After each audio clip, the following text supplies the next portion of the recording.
Perhaps we need some outside universal threat to make us recognize this common bound.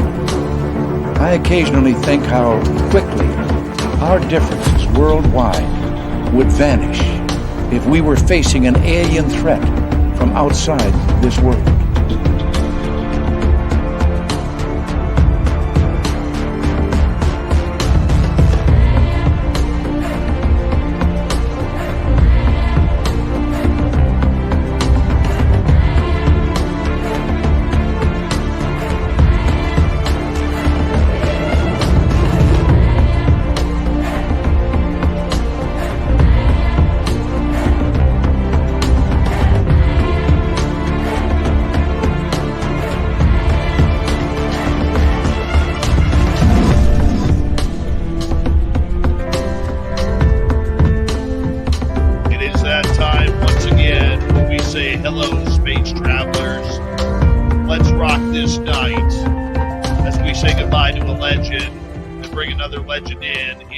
Number 2. My name is Dave Scott, hanging out at SOR headquarters here in beautiful British Columbia, where we got a beautiful 2 inches of snow today. What the hell is that? Come on. It's springtime, for God's sakes. Don't need any more blizzards and snow. Stormy Daniels is our guest tonight. She'll be in hour number 2. And before that, we have Jim Goodall in here because, well, there was a huge loss in the UFO world today. John Lear passed away, and we're going to get into that with Jim and his very good friend that he lost. So bear with us here tonight. Let's get right to the medal contention. Andrew, with a gold medal tonight while trucking and honking his horn at the same time. Nightmare in the silver medal position. Race Fan drops to the bronze. Hi, Mennonite Abe. Obi Flett, how are you? Stunning Samantha, how are you? Mark Longoria, good to have you here, my friend. Parasolo is here. Parasolo will be signing autographs after the show. Line up to the left of the studio, if you don't mind, to the left of the studio. Always a pleasure to get those in. Who doesn't want to sign autographs after the show? That's what I want to know. I don't know. Mama Susan, Nikki, how are you? Thanks for coming on in. Hi, Grandma. Hi, Grandma. Hi, Grandma. And Wes H. Evan Walters. Cosmic Floor looking lovely tonight. There's gorgeous Kathy Evans. She always likes to wave, so make sure you wave back. Nicola and the stunning Jenny. Awesome Aunt Palmer. Good to see you. Thanks for coming on in as we continue on. There's Doug Ward. He'll be signing autographs after the show as well. Bring a moonshine, and he will sign yours. Line up to the right of the studio, if you don't mind. To the right. And B, nice to have you here. Doug Shelby is here. The Doug Shelby. There he is. All right, lovely LaDonna. Millennium, good to have you here. Fapster, thank you for joining us. And who else do we have? Travis DeLuca, always a pleasure. Dirty Filth, looking filthy tonight. Carfudi Bray, Phil Minervino, thank you for joining us. The gorgeous Candy Romero from Vegas. The stunning Lala B. D.A. Roberts, good to have you here. L. the Alchemist, welcome to SOR Chat. And who do we have here? Noble Patrick, Steve Wolf, good to see you guys. Mike Roberts, always a pleasure to have you here. And let's see, Mr. Catfish, Robert Garcia, how are you? Props, welcome to SOR Chat. The lovely Jan is here. And there's gorgeous Amber's Paraworld, our favorite veteran, Black Dragon around here. And there's Philip Blair, the Philip Blair. The gorgeous and stunning Kara McIver has returned. And who else do we have here? Ted Bastian, good to see you back, my friend. How's the cartoons doing? Let us know. Lovely Lara, a.k.a. Paranormal Pixie, thank you for joining us. As we start the radio side of things, Glenn John McEnroe, the Pride of Wimbledon, TMI, thanks for coming on in. Joe Stewart, welcome to the show. Waylon, how are you? Jose, no way. Uncle Dale and his Power Stash are here. If you're in Austin, Texas, and you see Uncle Dale, rub his Power Stash for good luck right through tax time. All right, there's Science Bob kicking off the super chat tonight. Thank you, Science Bob, for your support and love of SOR. The super chat is a wonderful way to support what we do on this show on a nightly basis. So thank you so much. And Escape from Blue Jersey, Al Menial, nice to have you here. Joe Diamond, what's happening, brother? Eris Mana, thanks for coming on in. And we're pretty much set up here. We got about 30 seconds to go here.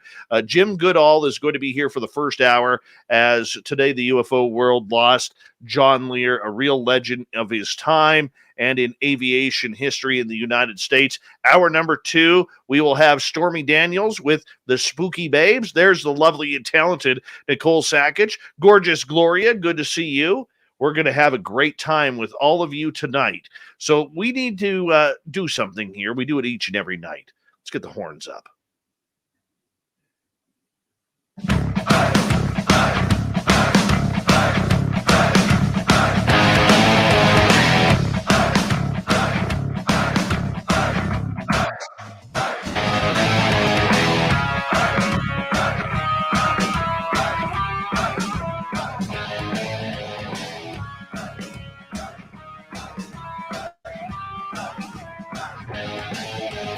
From the mountains of central British Columbia to you listening around the world, this, my friends, is Spaced Out Radio. My name is Dave Scott, sitting in the captain's chair of SOR headquarters.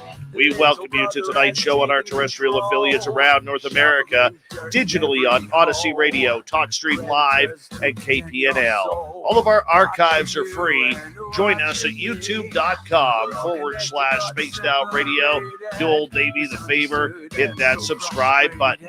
You can follow us on Twitter at Spaced Out Radio, Instagram at Spaced Out Radio Show, and on TikTok at Spaced Out Radio. Our website is spacedoutradio.com. We have a plethora of features for you. Rock out to Bubblefoot. Read Shirky Poo's Newswire.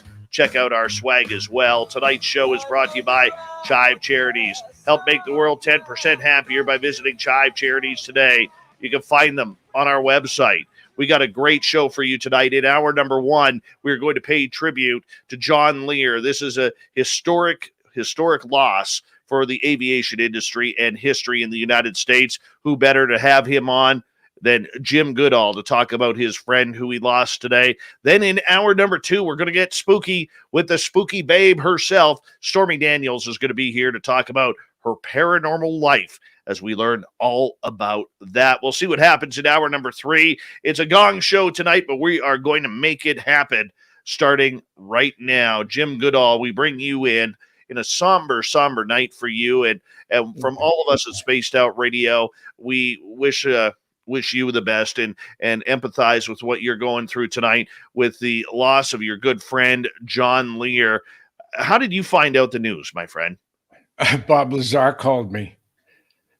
And he called. I was at the post office. My cell phone's ringing, and I got probably a crank call. And hey, it's Lazar. I said, well, you getting excited about me coming to give you a visit? And he said, well, yeah, but the reason I'm calling, Allie, his daughter, John Lear's daughter, didn't know who to call, and the only number that she could find was Bob Lazar's. So she called Bob. Bob didn't know who to call, and he said, well, I know someone who will know who to call, and that's Goodall. So he called me up, and that's I'm saddened, but I'm not surprised. The last 7 or 8 years of John's life, he'd been pretty much immobile, and there for a number of years, the doctors had him, on, officially medically prescribed batch of painkillers were all but killing him. I mean, he was sleeping for days at a time. And I didn't think he'd make it through 2015. And then either both his daughters or just Allie convinced him that maybe he should look at holistic medicine. So he got off opioids where he was sleeping for 4 or 5 days at a time, and started going with the alternative medicine. And it seemed to work.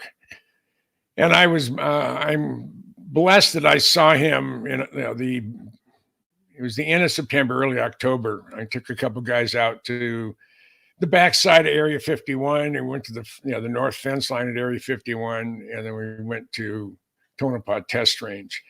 And all those places, the first time I ever went to the fence line at Tonopah, I was with John Lear.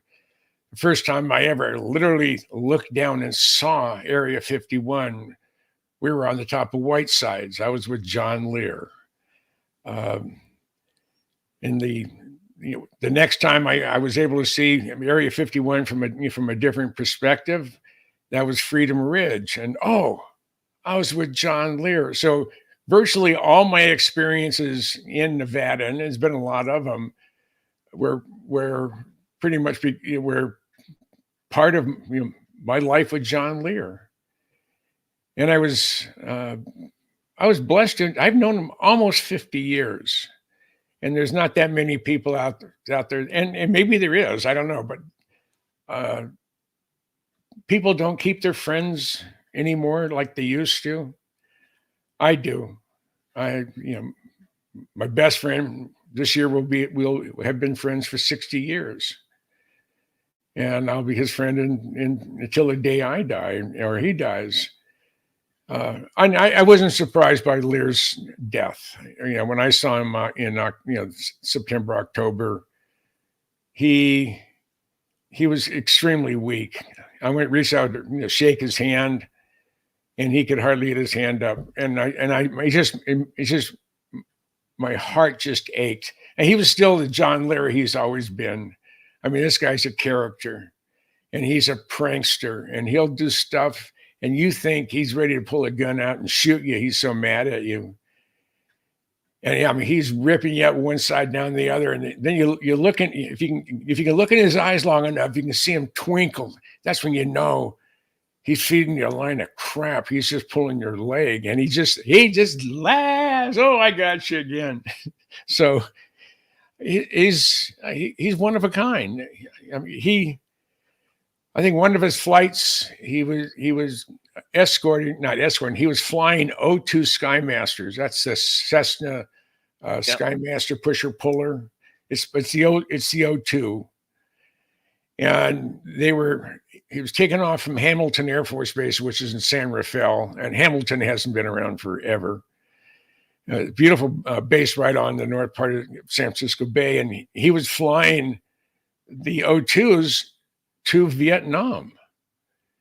And we're talking about an airplane that, you can go from St. Louis to Kansas City without really being concerned about fuel consumption. But I don't know if you want to go to Phoenix from St. Louis. So they're going 2,400 miles, and they've taken out the seats and they've shipped those. And they have, they put extra gas tanks in the cockpit. So if Lear would have crashed on takeoff, he is surrounded by gas tanks. He'd have been incinerated. But when he took off, the airplanes were so heavy, he got off the ground because I guess Hamilton had a fairly large runway. And he was trying to gain altitude, and he said, no, screw it. He just flew underneath the Golden Gate Bridge on his way to Hawaii. And when he got to Hawaii, he was fuel critical. I mean, he still had an hour or two worth of fuel left. But that's a really big Pacific Ocean. And fortunately, his navigation skills are right up there. And he was type rated. I think he said it was 58 or 62 different types of aircraft. Virtually almost every type of commercial airplane, from a DC-3 to a 707-320. He was and he loved flying. I mean, he started flying when he was 11 years old, and his dad, one of his dad's Lear jets. And he grew up and went to school in Switzerland. I think it was in Geneva, and very expensive prep school. And it turns out the Lear jet that we know today was actually designed by the Swiss. And it was going to be a fighter. And they ran out, their government, basically told them, no, we're not going to fund it. So they killed the program.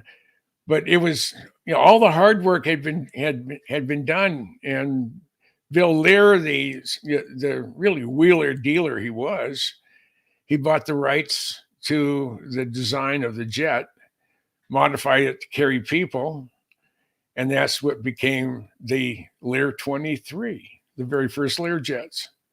And that's what John Lear was flying before he could legally fly. And on his 16th birthday, John Lear flew solo around the world in his dad's Learjet. He had an FAI observer on board, which you must have, but he flew around the world, and he still, upon his death, he still held all 15 FAI records for, I can't hear you. An incredible pilot and an incredible historian for aviation in the United States. He wasn't without controversy. For people who may not know John Lear, and we have a lot of people out there who will be like, you know, you mentioned that he's part of the Lear family and everybody knows the Lear jet. I mean, take us through a quick rundown in time of who John Lear is. Well, John Lear was really a soldier of fortune. In his adult flying career, he flew for 14 years for Continental Air Service. And people say, well, what's Continental Air Service? That is a subsidiary of Air America. He flew into places that weren't on the map. He landed on places that weren't supposed to have landing strips. When he was in Cambodia and Laos and Vietnam, he flew it. It's a Swiss short takeoff and landing aircraft, high wing. I think they're all turboprop now, and I'm not sure if his may have been turboprop. But he said he's landing on a 500 to 700 foot long runway that they chopped off the top of a mountain, and that there's jungle on both ends of the runway. So if you miss it, you're toast, and no one's coming to get you because you're in enemy territory. And he said sometimes if the crosswind was really too strong and he couldn't land, he would put his wheels down on the dirt runway, and he didn't have a right-hand door, so he would just push the stuff out the door as he taxied along. I mean, as he flew along the runway to go as slow as he could so he didn't damage the goods. And you weren't supposed to carry a gun, but he carried a gun. And he said there's be times he would be taken off and he'd been shot at. So he'd bank over there and he could see where the fire is coming from. And he'd go pop, pop, pop, pop, pop, pop, around a whole magazine and fly off to his next destination. And he did that throughout most of the Vietnam War for most of the people in the 60s and the 70s. His wife of 50 years, we won't go into all that, but they spent a lot of time in Beirut, Lebanon, back in the early 70s. And John really loved the Middle East. He loved Egypt. He loved Lebanon. His dad had friends in Iran and Iraq with the Shah.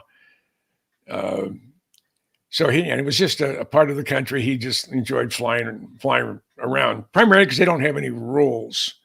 I mean, John was telling me he was ferrying a Learjet from Santa Monica, and he's going to Miami-Dade. And he had it on autopilot, and he fell asleep. And it was just him in the airplane. And all of a sudden, he hit some turbulence, and it sort of woke him up. And he looked at his gas gauge, and it's getting critical. He said, where in the hell am I? He realized he was about 75 or 80 miles off the coast of Miami. So he turned in turned in and called air traffic control as though that this overflight of Miami was planned. He said no one to this day knew that he really had gone sound asleep. Oh, and I mean, he could have, there could have been a mid-air collision or whatever, but I mean, everything about John Lear was outrageous. Anybody who had the opportunity to go into John Lear's study It was a room, was about 20 by 20 or 25 by 25, big office, but it was filled to the brim with memorabilia and stuff from all over the world. And there's a picture of John shaking hands with G. Gordon Liddy, and then there's a picture of the Dash 80 upside down, signed by Tex Johnson, the pilot. You couldn't put any more pictures on the wall, and I was blessed that not a lot of them, but more than my share were mine that I had given him. And he was just someone that he was like he said, I'm a real life grown up howdy doody. Because if anybody old enough, and I think you got to have a lot of this stuff or not at all, no hair, to remember who Howdy Doody was in Buffalo Bob. But John Lear looked like a grown up version of Howdy Doody. He had this reddish hair, freckles, and that twinkle in his eye, and he was always pulling pranks. But he was a member of Crush. You're not a warrior group, but it was a special operations group that he was part of. And like I say, he's been all over the world. He's met everybody, done everything in aviation that you could think of without being a military person or a NASA astronaut or whatever. And he had a good heart. But the thing I always remember about John Lear is he was a prankster. He always had a grin on his face because he was going to pull some crap on you when you weren't looking. And one of the other firsts I had with John is it was the day I met Bob Lazar. I met Bob Lazar because of John Lear.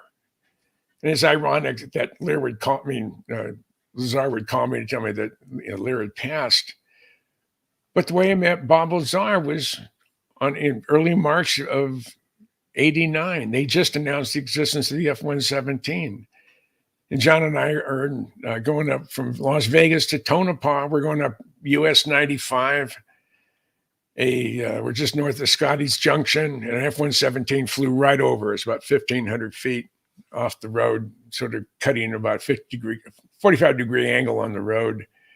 And I about crashed the car, and we got into Tonopah. We grabbed a quick bite, and he said, "Well, I know right where to go." I said, "Why is that?" He says, "Well, I know guys who help build some of the hangars down there." So we drive down out US 6 east of Tonopah, and about mile 14, the big sign that says Tonopah Test Range. The road, you were 18 miles to the gate, and there's a lot of activity there. And of course, this is like 1989. I mean, it's early, and the F-117s are housed and operational out of Tonopah Test Range. That's why there's so much activity.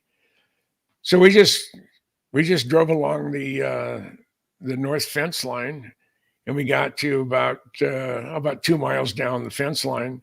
You can look right down, see the entire complex. You can see the whole runway. And I look out, and here comes a black fuzzy dot in the distance, probably about 20 miles out, with a light underneath it. Then it looks like a white or blue airplane, small, with a light. We figured landing lights, and I was saying there's got to be an F-117 and a T-38 chase. And Lear had his big binoculars, and he said, "Yeah, it's a 117." I said, "Yeah, it's black and it's shaped like a flying saucer." And the head-on view of an F-117 does look like a typical flying saucer. And the first time I saw it, because of the way the sun was shining off the facets, I thought it was changing shape. I know later on it wasn't, but it was just because of the faceted fuselage. So I have print film. I have a Nikon. I have a really good Nikon 200 millimeter lens. And thing comes into view, and I start taking pictures, and it was like a 10-year-old boy seeing a naked woman for the first time. My whole body was just vibrating. Went through the whole roll, 36 exposures. This is before digital. And when I got cotton mouth, a second. Excuse me. And then, we had 36 exposures of Kodacolor 100, which was a good fine grain color print film. I usually shot Kodachrome, which you'd have to send to Findlay, Ohio to get it processed, and that could take up to 10 days. And I wanted to know if I had any that weren't blurred because I was vibrating so bad seeing the F-117 for the first time. I didn't know if any of them were any good. So we had a bite to eat at the Little Alien. By the time we got back to Lear's house, it was a little after 9 o'clock. All the photomats are closed. I was disappointed. He said, well, I got a friend coming over. Just moved here from Albuquerque. He's interviewing for a job out in the desert. He doesn't know what, but he's coming over. He should be here any minute. A few minutes later, knock on the door. Lear goes, answers the door, comes in, and it's Bob Lazar. He said, I am Bob. Just moved here from Albuquerque, and hopefully real soon I'll know if I have a job out in the desert doing something that I have no idea what. I said, that's great. I said, and we were just shooting the bull about where he's coming from and whatever. And I said, I have some print film that I shot the F-117 today. He said, oh, wow. I said, but I have print film and I have to wait until tomorrow to go to a photomat and then either get it brushed and I can pick it up in the afternoon, or maybe it won't be until the next day. He said, well, I have a film processing unit at home, a C41 film processing, which was for Kodacolor 100. I said, he does processing for real estate agents. This is before, there weren't such things as digital cameras then. So he said, I live over in West Charleston. Let's jump in my car and head over there. So we jump in this car. And we're about a block from Lear's place. And he stops and looks at me and he said, I feel sorry for that son of a bitch Lear. I said, what do you mean? I said, the fool believes in UFOs. He's an idiot. I said, I'm a nuclear physicist. If I can't prove it mathematically or put my hands on it, it doesn't exist. That was Bob Lazar. And I met Bob Lazar because, and only because, I was a friend of John Lear's. And I met so many incredibly wonderful people because of John. And because of John, more or less helped me, snoop on the government or in and around Area 51 in Tonopah. His strong interest in UFOs and things that go bump in the night. And of course, my love for aviation, which was his passion as well. It was a perfect friendship and a perfect fit. I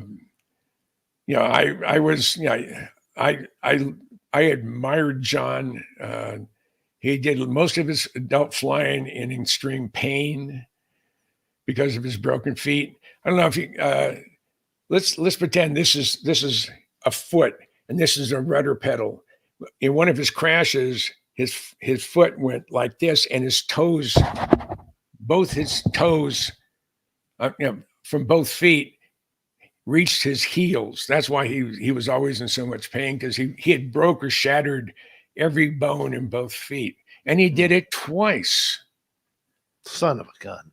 Yeah. Son of a Jim, I'm going to get you to hold on right there. When we come back, we're talking about the life of John Lear, who passed away yesterday, I believe at the age of 85. No. And he is, or how old was he, Jim? He would have been 80 come December. He was 79. Pardon me. He was 79 years old, coming on 80, and passed away yesterday at his home. And we got Jim Goodall breaking down the legend of John Lear. Then in hour number 2, the spooky babe herself, Stormy Daniels, will be here to talk some paranormal, and we'll see if we can continue her through hour 3 as well. We'll see where we go here on Spaced Out Radio, coming up next.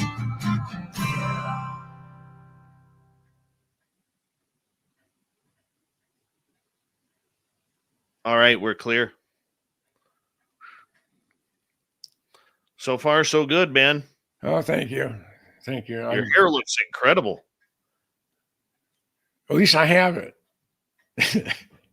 I just got some new medical. So if I start getting cross-eyed, Well, we only got you for another 30 minutes here. yeah. So I won't take too much.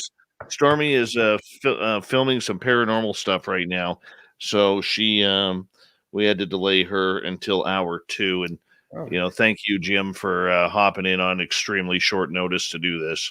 Any time you need just some noise to fill in, for an hour or 3, if you're hard pressed, or if you just, hey, let's get that Goodall guy on again. Maybe we can get some.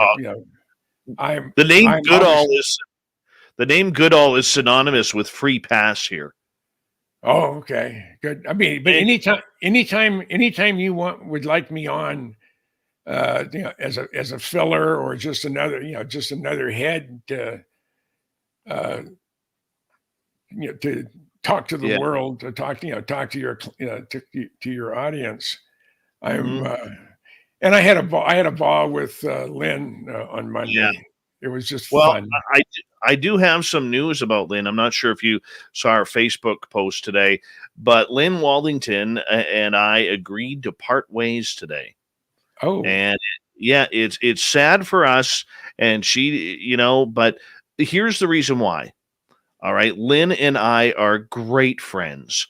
One of the best people I have ever met on this planet, but she really wanted to start concentrating on building her own channel and taking what she learned from SOR and really trying to put some more effort into rebellious ufology.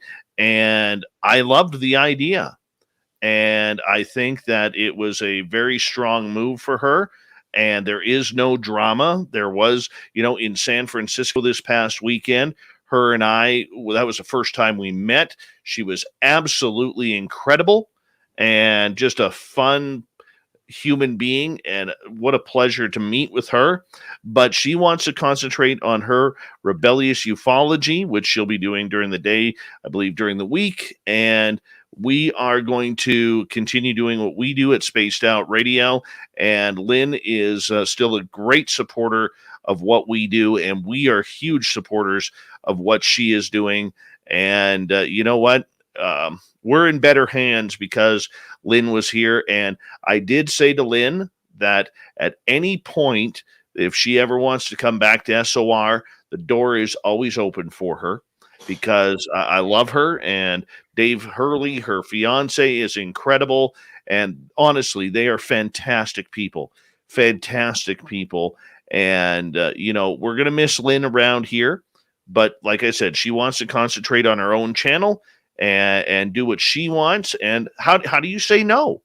You can't. Yeah, no. And if she wasn't as delightful as she is, it would have been, hey, well, goodbye then. And, just turn around and walk. Absolutely. Yeah. Absolutely. Yeah. No, I just, and we had 2 hours were boom like that. Oh yeah. And she told me what the subject was about a minute before we got on the air.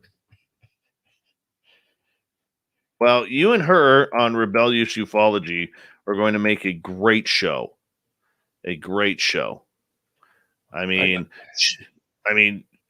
all she talks about, Jim Goodall. I'm like, yeah, Jim fucking Goodall. Hey, I'm just me. There's nothing special about me other than I've been around for a long time. No, that is wrong. You are a legend and deserve to be treated like a legend. Well, I'm flattered. I really am. I know. And Michael Schratt and I were, I introduced Michael to Lynn, and hopefully you could get Michael on there as well. Oh, yeah. But I introduced, I got to fangirl this weekend a little bit over Michael because he is one of my heroes and mentors in this field. So that was kind of cool. No one does what Michael does. Absolutely no one. I mean, he goes out every weekend. He's either working with an artist, to create a realistic, three-dimensional view of the event in full color. Mhm. And then he goes out and interviews people. He goes out and he on his own nickel and goes through archives. I think he's one second, Jim. We're gonna come back right now. Hold on. okay.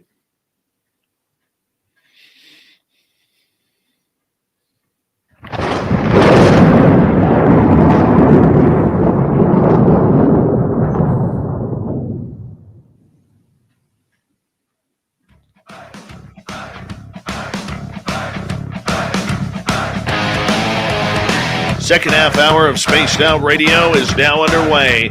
Good to have you with us. My name is Dave Scott. Very much appreciate you tuning us in. Want to remind you that if you've missed portions of this show or others, check out our free archives at youtube.com/Spaced Out Radio. Do old Davey the favor, hit that subscribe button. Our website is spacedoutradio.com. We have a plethora of features for you. Rock out to Bumblefoot, read Shirky Poo's Newswire, check out our swag as well. Follow us on Twitter at Spaced Out Radio, Instagram at Spaced Out Radio Show, and on TikTok at Spaced Out Radio. Stormy Daniels, the Spooky Babe, will be joining us in hour number 2. But first, here in hour number 1, we are talking with Jim Goodall, the legendary, I don't even know, aviation historian, the man who has hair better than any man in Hollywood. And we are talking and celebrating the life of his good friend, John Lear, who passed away at the age of 80 just yesterday. And it is a big loss, not only for the aviation community, because he was one of the best pilots that America ever produced, as well as the UFO community, which is why we have Jim on here. What was John's love, Jim, for the UFO community? I know. I think, any time our government doesn't want us to know something, that's when you want to start digging. That's when you want to start finding out stuff. And John, because of he's always been in the air, and he's like me. I go outside and I'm always looking up to see what's there. There's stuff that flies over people's head and they have no idea. But Lear felt it was interesting. He knew some people who had experiences, and he didn't do anything halfway. I mean, he got fired because he wouldn't back down. John used to go to cities where there were people who claimed to have been abducted. Now, these are normal, everyday folk, blue collar, some white collar, some very poor. John said none of them had triple-digit IQ, so they were average or below. And they had no connection to each other. So there were 15 of them that, over a course of a number of years, he would make contact with them by phone. He may even fly in there and meet them in person and talk with them and say, what I would like to do is set up an appointment for you to be say I'll pay your way or whatever. I don't know if he ever compensated them. That wasn't even discussed. But I'm assuming he would have either picked them up and brought them to the hypnosis place. And out of the 15 people that were hypnotized, and the hypnotists had to be licensed, deep type of hypnosis therapy. And of the 13 people who had no connection to each other in any way, shape, or form had almost an identical experience under deep hypnosis. The other 2, they were so blatant about what they were talking about that John knew almost immediately that they were full of baloney, and his suspicions were proven true. So he kept doing that, and he'd go and talk at UFO functions all around the country. And he'd do so in his captain's uniform for America Transair. And some so-called journalist in Houston found it offensive that a senior airline pilot for a major charter airline would believe in UFOs and even talking about where they're, where they can be found and where they, this and that and whatever. And apparently this journalist got hold of Lear and says, I don't like what you're doing. You're scaring the people. And John said, "It's my right. Yes, my right." And he said, "Well, if you're going to continue to do this, I'm going to make sure that the president of your company knows that there's a crackpot as a senior pilot, and I'm going to tell the public about that as well." So John met with the president of America Transair, and the president, who really liked John. I mean, John was the type of guy you almost had to like, because he's a real life cartoon character. That's probably the best way to describe a good part of his personality. But John was John Lear. I mean, I've never met anybody quite like him. He's outrageous, yet he's generous. He's a prankster, but he's also very caring.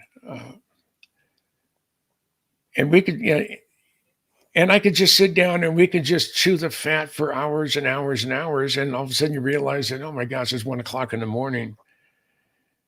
And we've been talking since noon.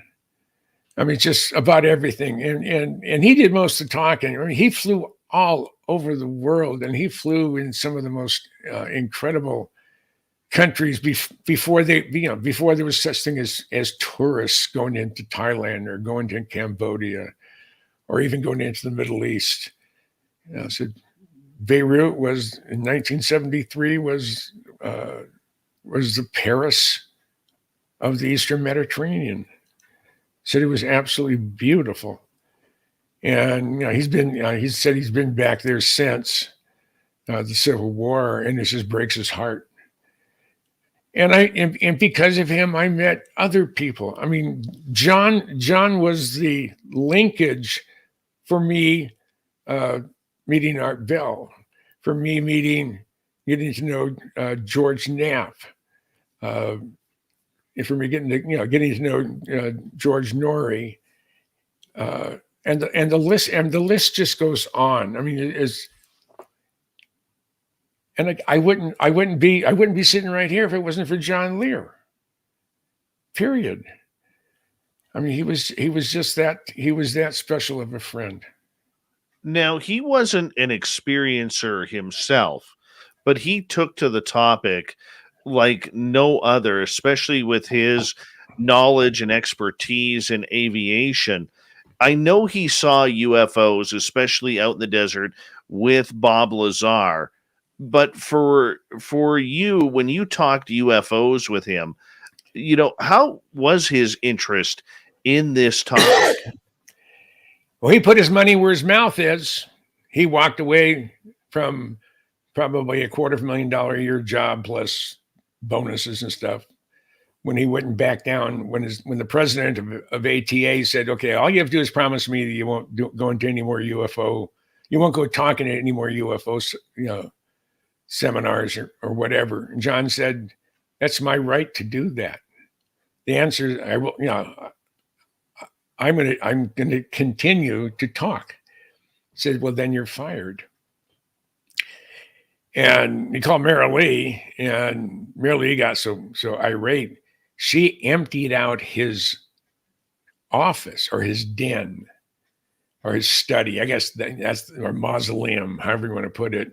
And she filled a small warehouse up of its dozens of filing cabinets.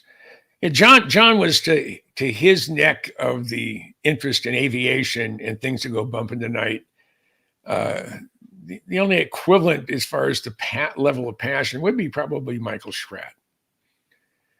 And Michael, I think I introduced them about 15 years ago, and he went over and he probably saw John as much as I ever did by going up there and interviewing him. So he has quite a memory of the interviews. I just had the fun of going with him, doing crazy stuff.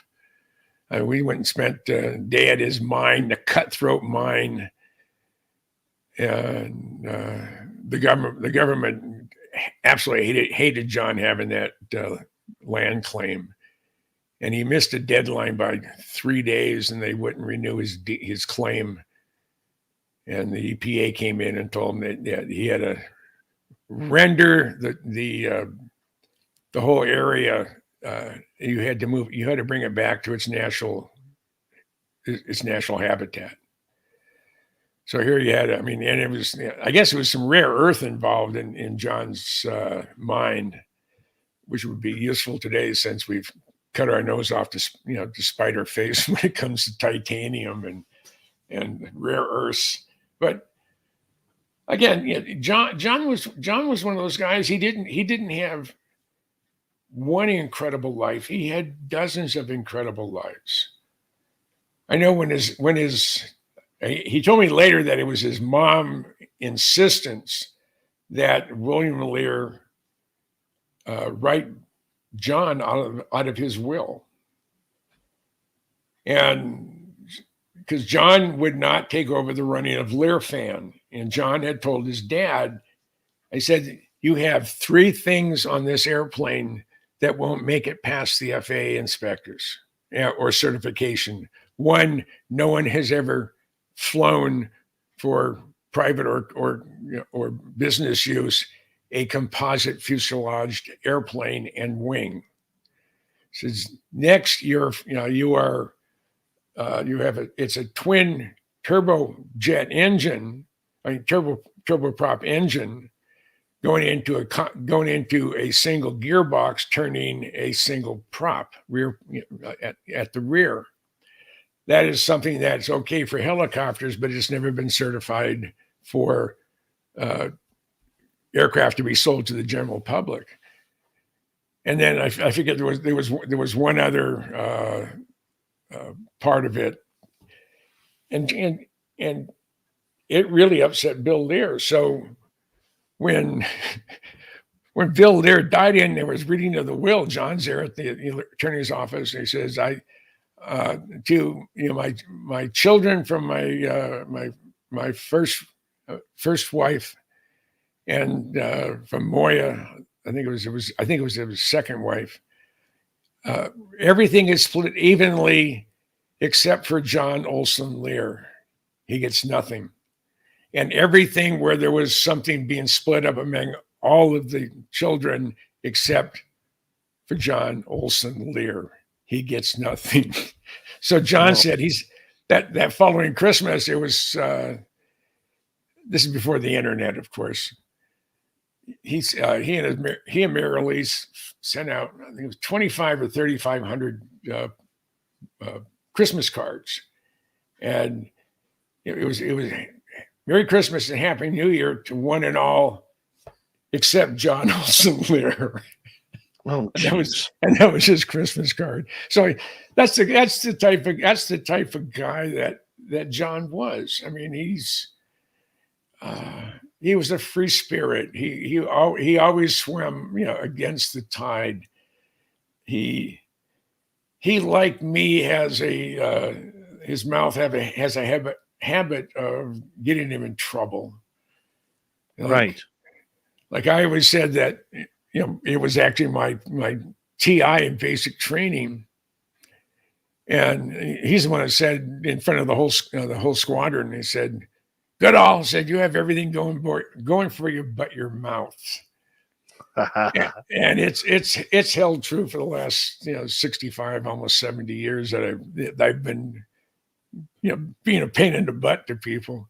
And that's what I am when it comes to our government. I've been a pain in the ass. I'm proud of it. But again, I met Daryl Greenemeyer. He's the one that went to Greenland to recover the kiwi bird, the B-29, that was brand new, buried underneath the ice, made an emergency landing on his delivery flight. They were escorting P-38s, and Glacier Girl was the only remaining. It was the only one they were able to recover. And again, because of John Lear, or actually because of John Andrews, who was probably the original Spy One and one of the original UFO people. He's the one who he's responsible for Bob Lazar's sports model kit of his UFO.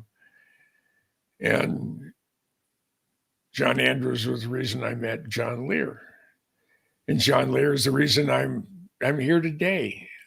So there's everything about that outrageous character. You know, that he's a walking, talking human cartoon character. He was funny. He was brilliant. He loved to fly. He was a loyal friend. He was just he was just a man of all seasons. I'm happy that his pain is gone. He lived in such pain because of his feet and his legs. He'd been confined to a scooter, or not, couldn't even get around on a walker because he was such pain. At one time, he was thinking about having his legs cut off, from the knee, down, because they were so damaged. But his last his last 8 or 9 years, he was under a tremendous amount of pain. He had a lot of turmoil in his life, that just ended here just a couple of years ago.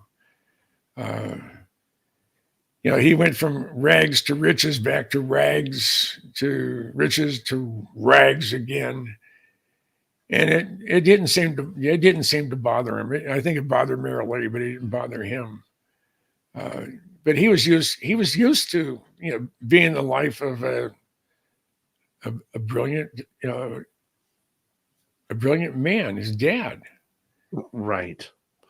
I mean, Jim, I want to ask you because over the later years of his life, John became quite a controversial figure in the UFO world, and there's a lot of people like yourself who love him, but there's probably just as many who thought that he was making up stories, that he was lying about this or getting false information and pushing it as truth. I don't think a lot of people questioned his smarts, but they wondered over the years if he was just losing it a little bit and starting to believe things that maybe weren't true. Did you ever see this in him? Oh yeah, and I told him, I said, that's bullshit. I said, no, they're real. I said, well, you're the only one that I know of that's talking about, the underground tunnels from, say, Bellagio to Area 51 and up to Bayview, Idaho, and maybe over to someplace in the Midwest. And I said, John, I would like to believe it, but I have never seen it. I've never seen any evidence of it. And then he said, well, an SR-71 flew George Bush, Herbert Walker Bush, President Bush 41, flew him to the Paris Peace Accords. It was an emergency, so they put him in the backseat of an SR-71 and flew him over there. And then he said the Russians have a captured SR-71. I said, John, if you can talk about a lot of things, I wouldn't have know for absolute certainty this is real or this is fake. But when it comes to the Blackbird, I don't think anybody knows. Maybe they know as much as I do from a historical point of view, but not many. And I don't believe it. I said, you're full of baloney. And then he would back off. But I don't know. Sometimes you get into a groove, and it leads off this way. You didn't really have an intention of going off in that way, but since you're there, you might as well take advantage of it. That may have been part of it. I don't know. But John had maps, and he swore up and down that the underground facilities were real. When I last spoke to Dave Fruhoff, he was the SR-71 pilot that chased a UFO and it outran him. He ended up as the facility manager at Area 51. And he was responsible for 100% of the structures within the confines of Area 51. And he says from a paint locker to the biggest hangar to engine run-up area to the radar cross-section pole to the various radar units, the big SPS-13 at 25 meter dish on the north end of the complex. And he said, if there had been a underground facility, and he was the facility manager for 5.5 years, he said, I would have known about it.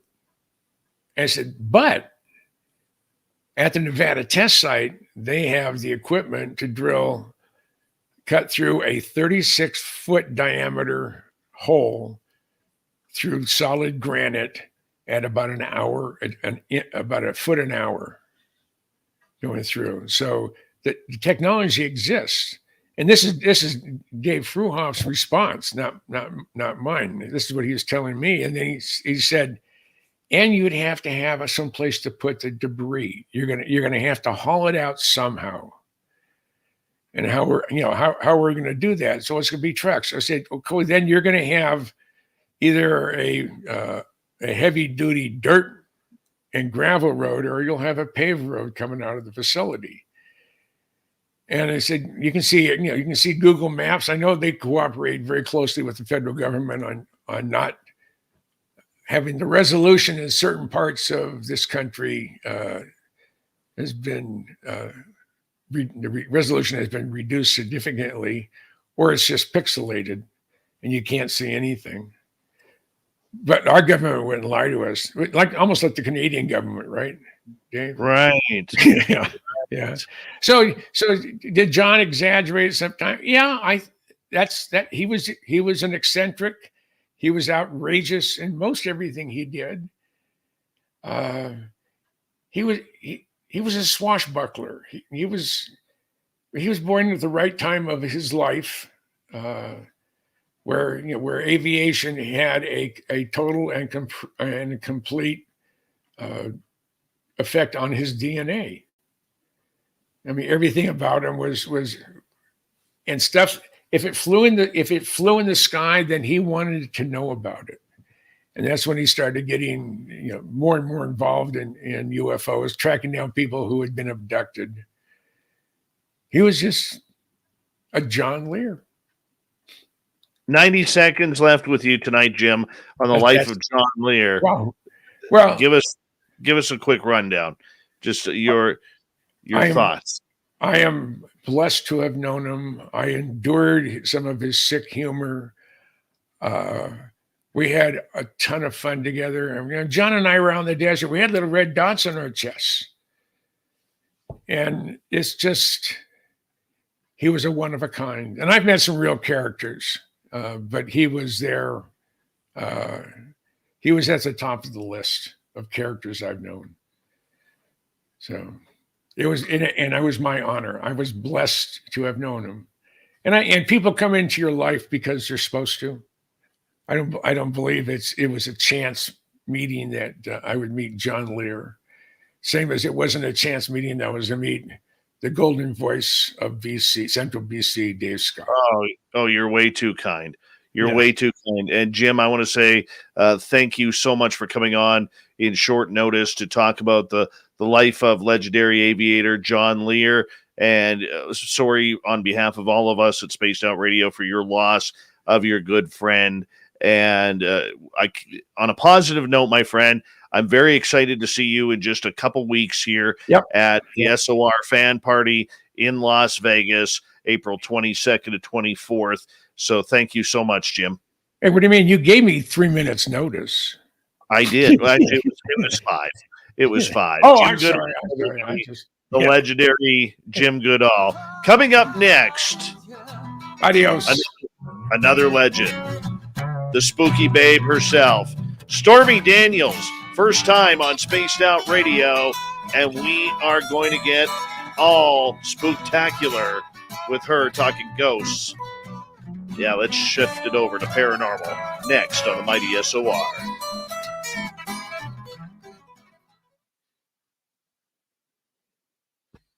Do-do-do. Hi. Hi. How are you? Good. How are you? Good. Now, my YouTube audience can see us and hear us. I just want to clarify that. Okay. So, thank you for coming on. I appreciate that. Yeah, no worries. Thank you for having me. Now, do you want to just do an hour because we only had you scheduled to 11, or would Yeah. you like to go to 11:30? 11's fine. I have to work tomorrow. Okay. Then we'll do 11. Perfect. Perfect. We appreciate you doing this. Yeah, no worries. I'm excited.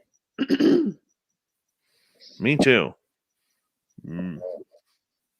I'm Dave, by the way. Nice to meet you, Dave. I'm Stormy. Pleasure. Pleasure.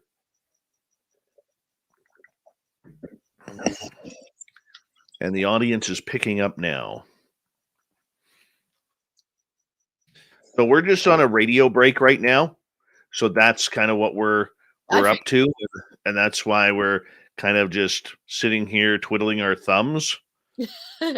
Yeah, I figured it was commercial break. Yeah. But we really appreciate you doing this.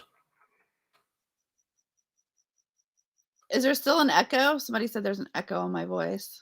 That's I'm weird. not getting an echo. Yeah, I'm not either. Okay, just making sure. No. No, we're good.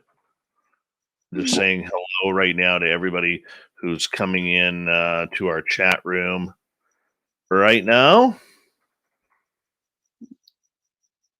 Oh, yeah, okay. I just opened the comments. There we go. There we go. Do-do-do-do-do. Now I'm going to turn my phone off. There we go. Okay. I was throwing snowballs today. Where are you? I'm way up in central British Columbia, about 5.5 hours north of Vancouver. Oh, wow. Yeah. Very cold. I'm in LA right now, but I live in New Orleans. Yes, I'm getting excited when I get closer to chasing Bigfoot season. There's a Bigfoot season? Oh, yeah, well, it's all year round, but you got to realize in my area where the snow in the mountains gets like 5, 6, 7 feet high, sometimes higher in the higher elevations, you got to wait for it to melt before you can get to those spots. I have a friend who's very much into hunting Bigfoot. Bring them up here.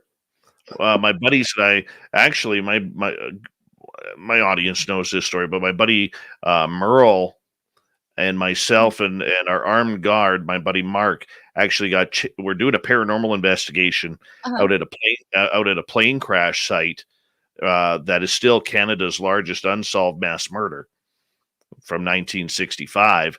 And Merle was doing the paranormal investigation, and we ended up getting chased out of the forest by a pair of Sasquatch. Really? Yeah, it's insane story. Did you actually get eyes on them? You saw them? Or you just heard them? We heard, well, the one was talking to us, and then we didn't even put 2 and 2 together. And then it snuck up on my buddy Merle about 20 feet behind him and was really freaking him out. And as that was happening, simultaneously, about 100 feet away from where our buddy Mark was, there was one coming at Mark through the forest right in front of Mark. No. Now, Mark has been a outdoorsman his entire life, and he's like, dude, whatever that was, it was on 2 feet. So is it true that they have a terrible smell, or is that just urban legend? I have never smelled them, but then again, with my hockey nose, does not surprise me. Can't smell a thing. Hey, comes with the territory. That's all I'm going to say. Yeah, there's my friend is very much into hunting Bigfoot and the whole theory that they're interdimensional being, and that's why they seem to. I mean, how do you lose something that big? You know what I mean? Right? So they're obviously either able to be invisible or go to a different plane. I'm not sure. You've been doing quite the tour of all the podcasts lately. Thanks Yeah. for Yeah, it was originally because I was promoting some of the appearances, the, paranormal investigations, and then a lot of people obviously wanted to have me on after the whole thing that happened, when the fact that I do paranormal and investigate and that I work as a medium and oracle card right. reader was brought into the court battle. And I know my attorney, he's a wonderful man, but I know that my attorney was really hoping I would just say that it was scripted so that it would go away, but I couldn't do that. I stood my ground, and For you. that's why it made headlines, because Michael Avenatti grilled me for 5.5 hours to try to convince the jury I was crazy because I work in paranormal. Well, I mean, we're all a little loony. I mean, the Of course. government can't even figure out whether or not they're chasing UFOs. We have about 15 seconds here, so I'm Okay, just going to get you to just shh for a quick second, and then we're going to be on our way until the bottom of the hour when we take a break. Okay, got it. here we go, everyone.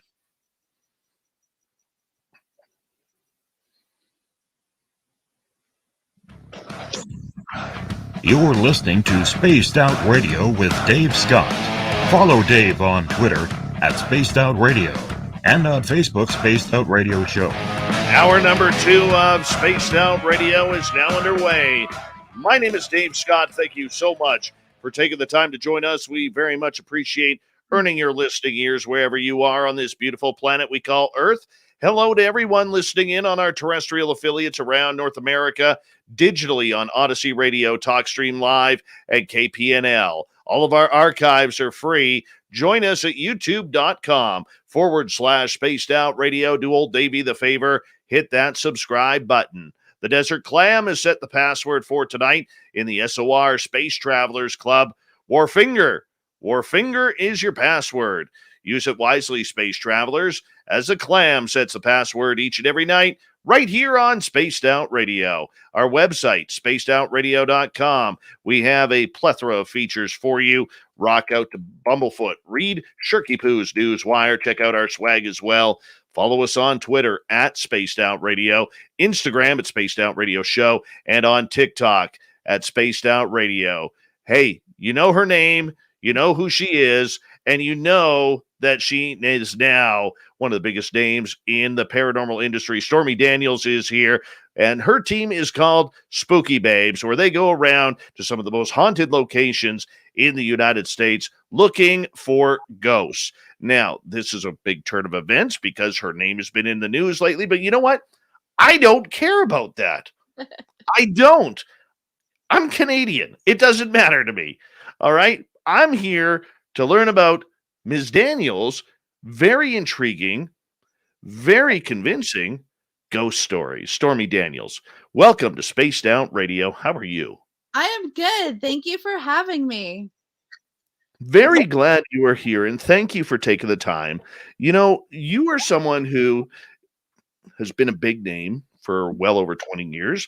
I think I think people know that you are now into the paranormal. You're getting your grasps on being a famous ghost hunter, kind of thrusting yourself into the whole scene. Has the paranormal always been part of your life?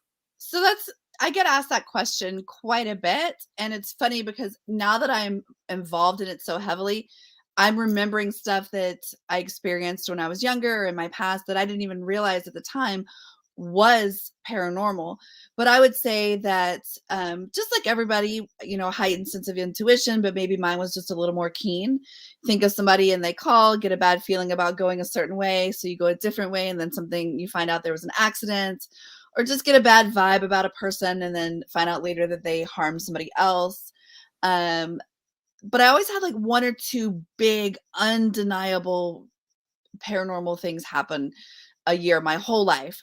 Something where you're like, okay, what the hell just happened? There's no denying that. And if you actually go to our Spooky Babes Instagram and scroll way back, you'll see a video that I took 12 years ago of something really crazy that happened in a hotel room. So it was things like that. You know, when I was 23, I predicted my then stepdaughter's death. It was, you know, very traumatic. I remember standing at the kitchen sink and washing dishes and had this horrific vision. And I ran out to the garage and told her father, my then husband, and of course, you know, nobody wants to hear something terrible like that. And he didn't want to hear it. He actually accused me of trying to start an argument between him and his child's mother. And I'm purposely not saying names. And, you know, and so I kind of dropped it. And 5 days later, we ended up burying her. And it was so traumatic and so freaking horrible for me that I kind of turned everything off. And then, as everybody knows, I became very popular in the adult industry. I got very busy. I was in my early 20s. I was living in LA. So, it was, you know, I had friends. I was going out. I was living life. I was figuring things out, traveling a lot for appearances, shooting movies. Like, I was barely home. So it was kind of easy to block that stuff out. And then 3 years ago, I moved back to Louisiana, where I am from. And I moved into this beautiful home in the Garden District. And, you know, I remember telling the person that I moved with, my then boyfriend, that I feel like this place is haunted. And of course, he made the joke, everything in New Orleans is haunted. And he's not wrong. I mean, it's one of the most haunted cities in the world. Everybody knows that. It's one of the only places, it's the only place that I've ever seen where real estate signs explicitly say haunted or not haunted on them. This is a real thing. I mean, you could Google it. It's hysterical. And so it wasn't the fact that it was haunted that was so strange or unusual, but it was the level, you know, it just, things escalated in this house very, very quickly. And the house or whatever entity or thing was in this particular home did not like that man. He lasted about 5 weeks in the house. Once he was gone, I stayed another 9 or 10 months before the house seemed to turn on me. And it didn't do that until I was given notice to move out. And the only reason I loved the house, I knew it was haunted, but I never felt like I was in danger. And I'm talking like the craziest stuff was happening. 22 people stepped foot in that house, and 21 of them will tell you that they had an experience. And a lot of these people don't even know each other. And I ended up putting cameras in the house and got some pretty unusual stuff. But, you know, it was knocking and sounds and things being moved and just that feeling, that presence that you're always being watched. And he had bad experiences. Like I said, he got held down in the bathtub. He had sleep paralysis. There was shadow figures. Things wouldn't be where you left them. Loss of time. All of that kind of stuff. And the whole reason that I started doing paranormal investigations is because things escalated. Like I told you, I lived there for quite a while without anything negative happening to me. Like, stuff would happen, but I didn't feel like it was aggressive or negative necessarily, until I said I had to move. They told me that I needed to move out because the owners, who live in another country, wanted to do some remodeling and tint the house for termites. And so they needed it to be vacant. I didn't choose to leave, but as soon as it was known that I was moving out, it's like the energy in that house turned, it changed, and it became, the last 2 months I was there, it got very, very heavy, very dark, very negative, weird, like infestations and smells, and just, it was bad. My mental health deteriorated very quickly, which is something I never struggled with in the past. And then when I was in the process of moving out, my best friend, Justin, actually had something happen to him in the bathroom, which seemed to be a hot spot. But the whole reason we started the show is because as things began to escalate, Justin was a paranormal fan. Like, he watched all the television shows. He knew all the names of, you know, high profile investigators. And so we reached out to several of them to see if they would come in and tell me what was going on, to look at some of the footage that I had filmed, that my security cameras had picked up, things I had recorded in the house, any sort of explanation. And nobody got back to us. And finally, it just got to the point where he was like, well, if they won't come to us, we'll go to them. Pretty brilliant looking back. So now as you know, that, you know, a lot of people do these public investigations where you can basically buy a ticket and go and investigate, or pay to go to an investigation at a known haunted location. So that's exactly what we did. We went to a famous location in Mississippi, and I wanted to know, first of all, if I have these people cornered, I can talk to them and show them what I have on my phone and these things I was picking up. But also I will be able to see if it's the house, if it's me, if I'm crazy, all of these things. And I also wanted to prove to the guy who moved into the house originally with me that what I was seeing and experiencing was real, because he tried to dismiss it, even though he had the worst of it. Like, the things that happened with him were worse, but I don't know if he blocked it out or if he convinced himself that it wasn't real, or perhaps he truly doesn't remember. So we go to this location and the house lit up, and I was able to peg things, and it got pretty intense. And from there, the lead investigator at that location, his name is John Bullard, was like, "What is up with you?" Because I was able to pick out some spots in the house that they didn't tell me were specific, and I was able to get names and places and things that happened. And he goes, "I think it's you." And he actually had a doll in this house in a glass case that he contacted me 3 days later and said, "Stormy, you have to hear this," because he was running audio, obviously, during the investigation, and he got an EVP of the doll. And he said, "You need to check your footage." And we had been filming, obviously, and I hadn't even downloaded the cards. I hadn't checked the footage yet. And sure enough, I downloaded the footage and went to this specific conversation, because my partner Justin was speaking and the doll responds, but we didn't expect her to respond. No one heard her. And as soon as I loaded my footage and went to that spot, it was in my footage too. You can actually see that clip if you go to this YouTube channel. It's Spooky Babe's show, and you watch our trailer. It's about halfway through is that EVP. And from there it was like, okay, let's go to one more place and see what happens. And then it was like, okay, let's go to one more place and see what happens. And then, as everybody knows, that was March, April of 2020, and things shut down. And I had a whole tour booked for adult nightclub appearances and sold out comedy shows. I was doing all the House of Blues for my stand-up comedy, and it got canceled because everything shut down. But I already had the tour bus rented, and it's like, what do we do now? Well, the good news is ghosts don't get COVID. So we just ended up going on this 1.5-year trip that just opened all of these crazy doors, and we got some incredible footage. We have like 14 or 15 episodes in the can. But we stayed the night in the Conjuring house, the Lizzie Borden house, Vale Mansion, McIntyre Villa, McNutt house, Beatty Mansion, Ashmore Estates. So, I mean, we went to all the big places, and my skills developed, and we brought in guest investigators that validated that we were legit. And then I started reading. I don't do tarot, but I do oracle cards. And from there, being in New Orleans, word got out that Justin and I were this, paranormal team. So I would say we probably investigated between 15 and 20 known haunted locations, where we paid to investigate and film, but we've probably done close to 50 residential cases at this point. If you'd have told me 2.5 years ago when I started this that it would be my job now, I would have told you were crazy. Well, and that's what I was going to ask you, because I mean, you really jumped in both feet right into the deep end of the woo here, and for you, how have you changed as a person, knowing that all of this is going on, and that you have found this love for paranormal and ghost hunting and everything that goes in between? I mean, I don't even have an answer, really. Every time I think something crazy, like I've seen the craziest thing, something else happens. You know what I mean?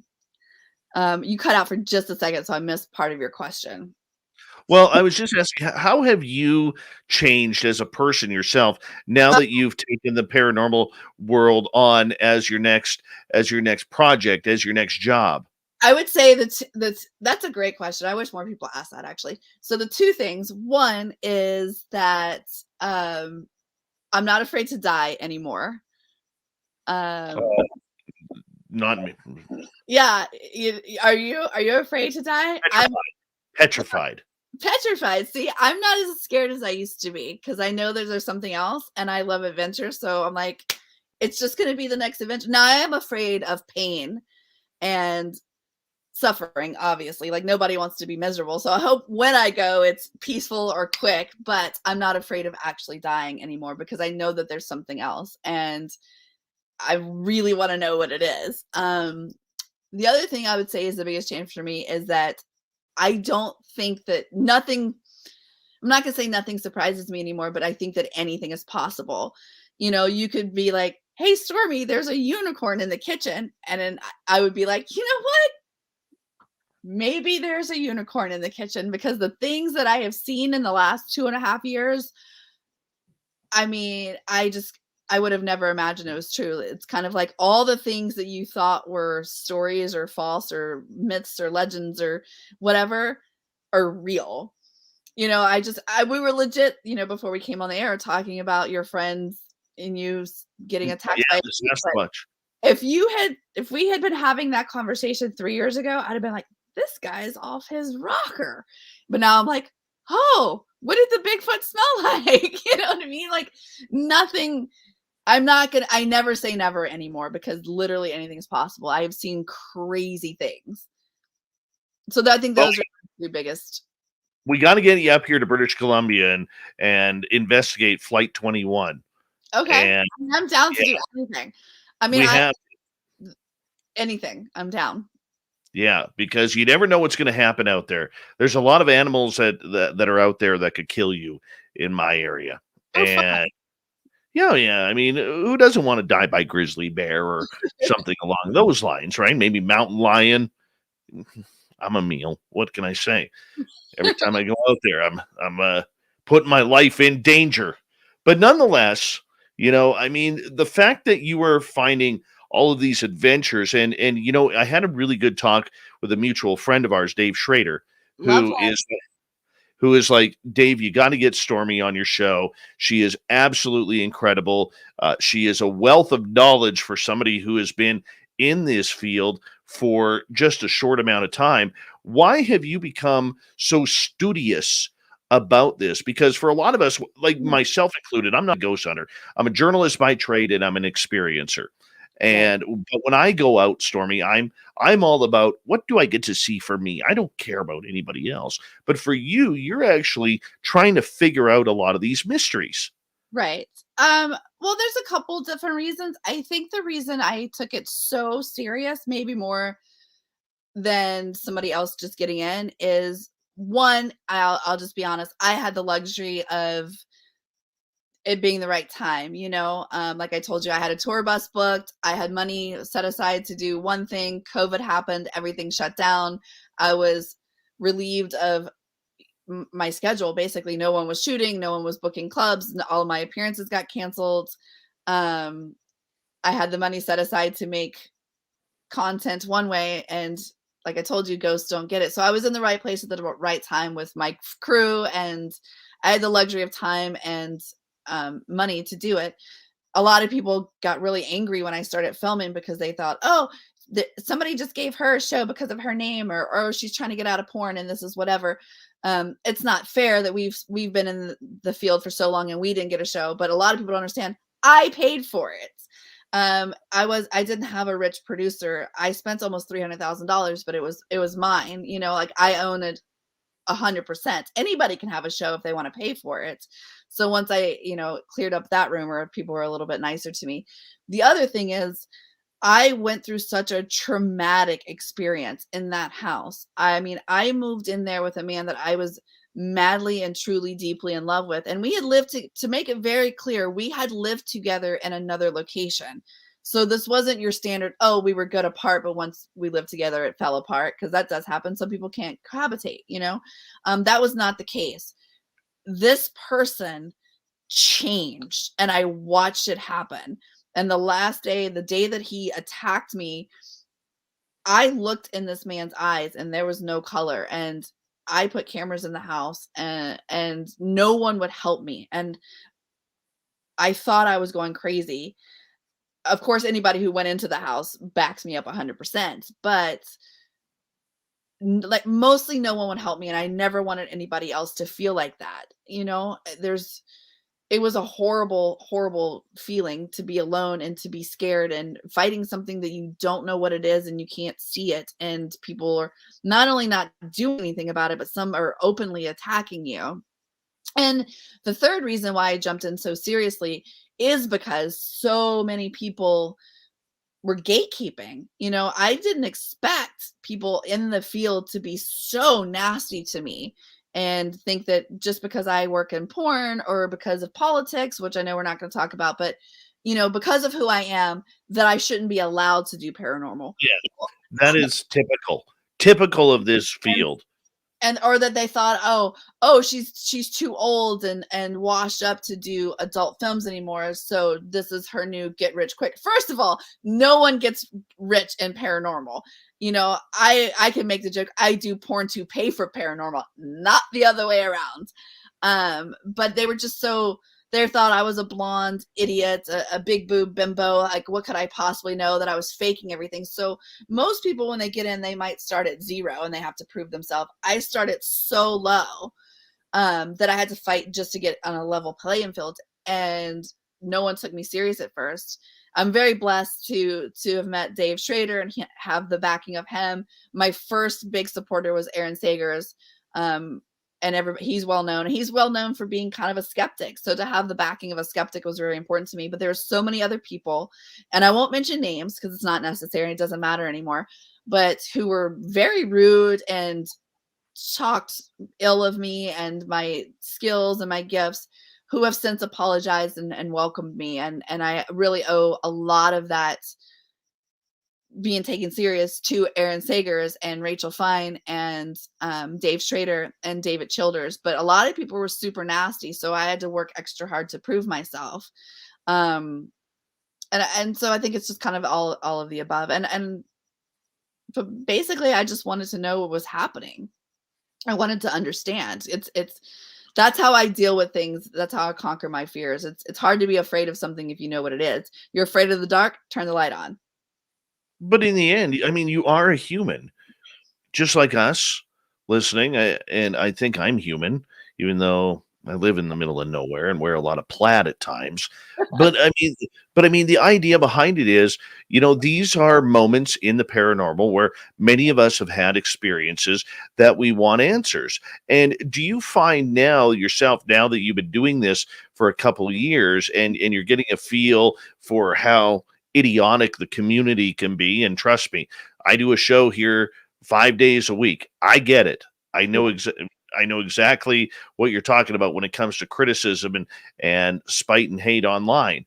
You know, a lot of us go through that in this field, but for you've been able to deflect it. You've been able to bounce it and just concentrate on what you're doing. As we got about 90 seconds here before we go to break here at the bottom of the hour, Stormy Daniels is our guest.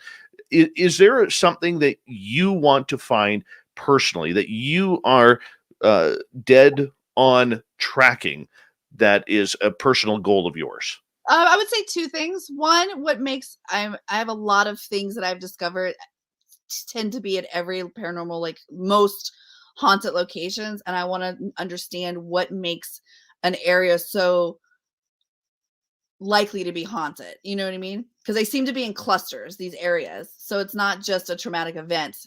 Traumatic events happen all around us every day and doesn't automatically equal a haunting. And the second thing is, I want to know what is in that house, because I'll tell you real quick that the house I'm referring to, I no longer live in it. I moved out. 4 people have lived there since I moved out because I became friends with my neighbor. My daughter played with his son. So the guy who lives directly across the street from my old house has filmed 3 of the last 4 people who've lived there have left in an ambulance. So it was not me, and it is not just me. And I want to know what's in that house, and I want to go back and deal with it one day, but I don't feel like I'm equipped just yet. I just love your enthusiasm for this. I do. I think it's contagious to a lot of people. And I think, you know what? If you're having fun, go for it. That's what I do. I just know how to speak on a microphone. That's pretty much my talent right there. Hey, everybody, this is Dave on Spaced Out Radio. And we're going to go to break here momentarily as Stormy Daniels is our guest. Spooky Babes is her team.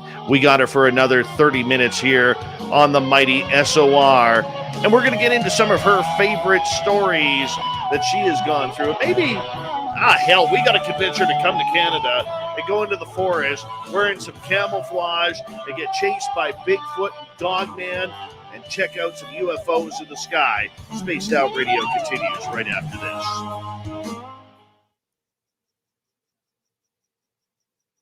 That was a fast half hour. Yeah. Good stuff.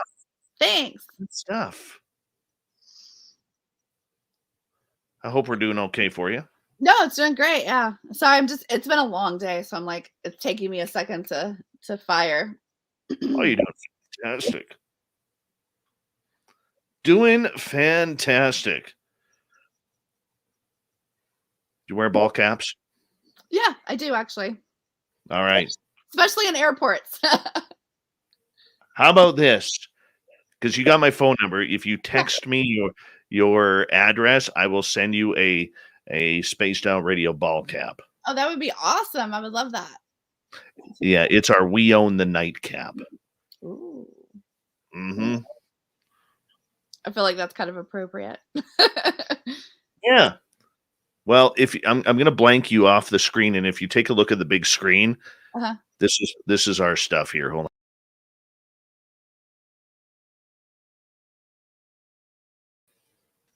It's Alien. That I'm very much into the classic paranormal, like what most people might say is like a ghost. UFOs or alien stuff was not even remotely on my radar up until a couple months ago. And now it's just like, it seems to be like just one thing after another that I can't explain. I had dude, tonight, I mean, not tonight. I had a weird experience this week in a movie theater.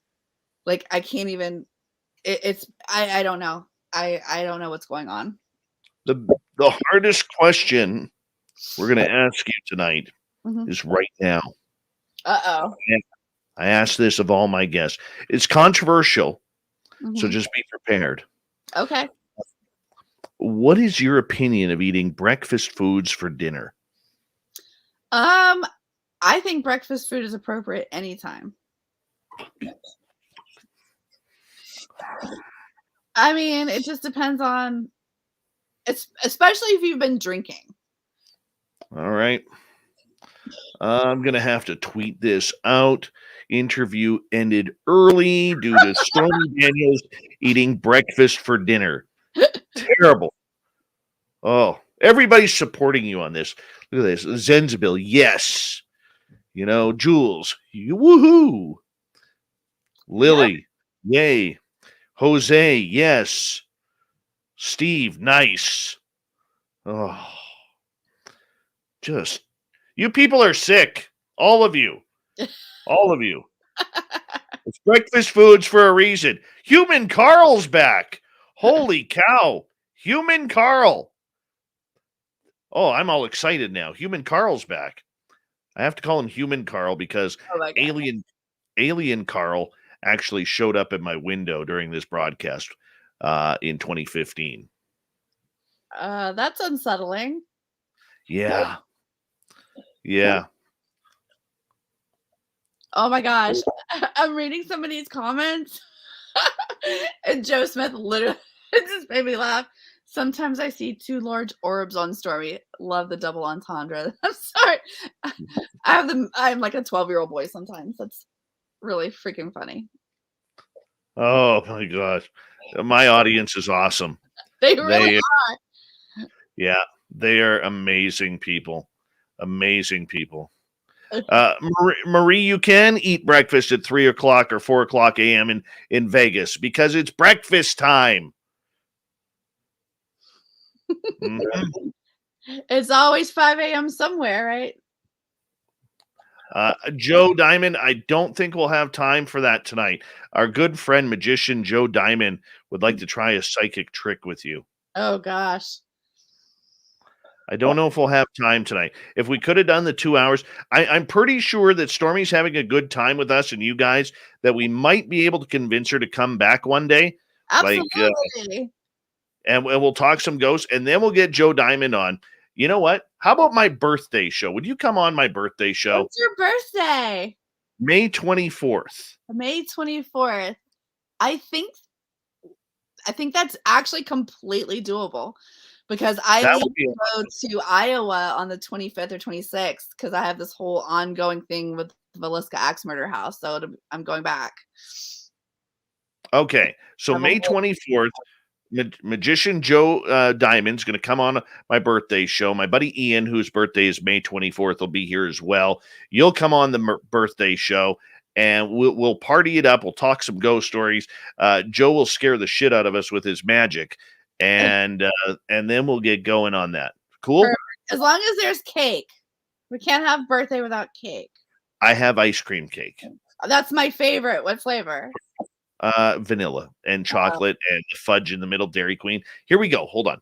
Okay.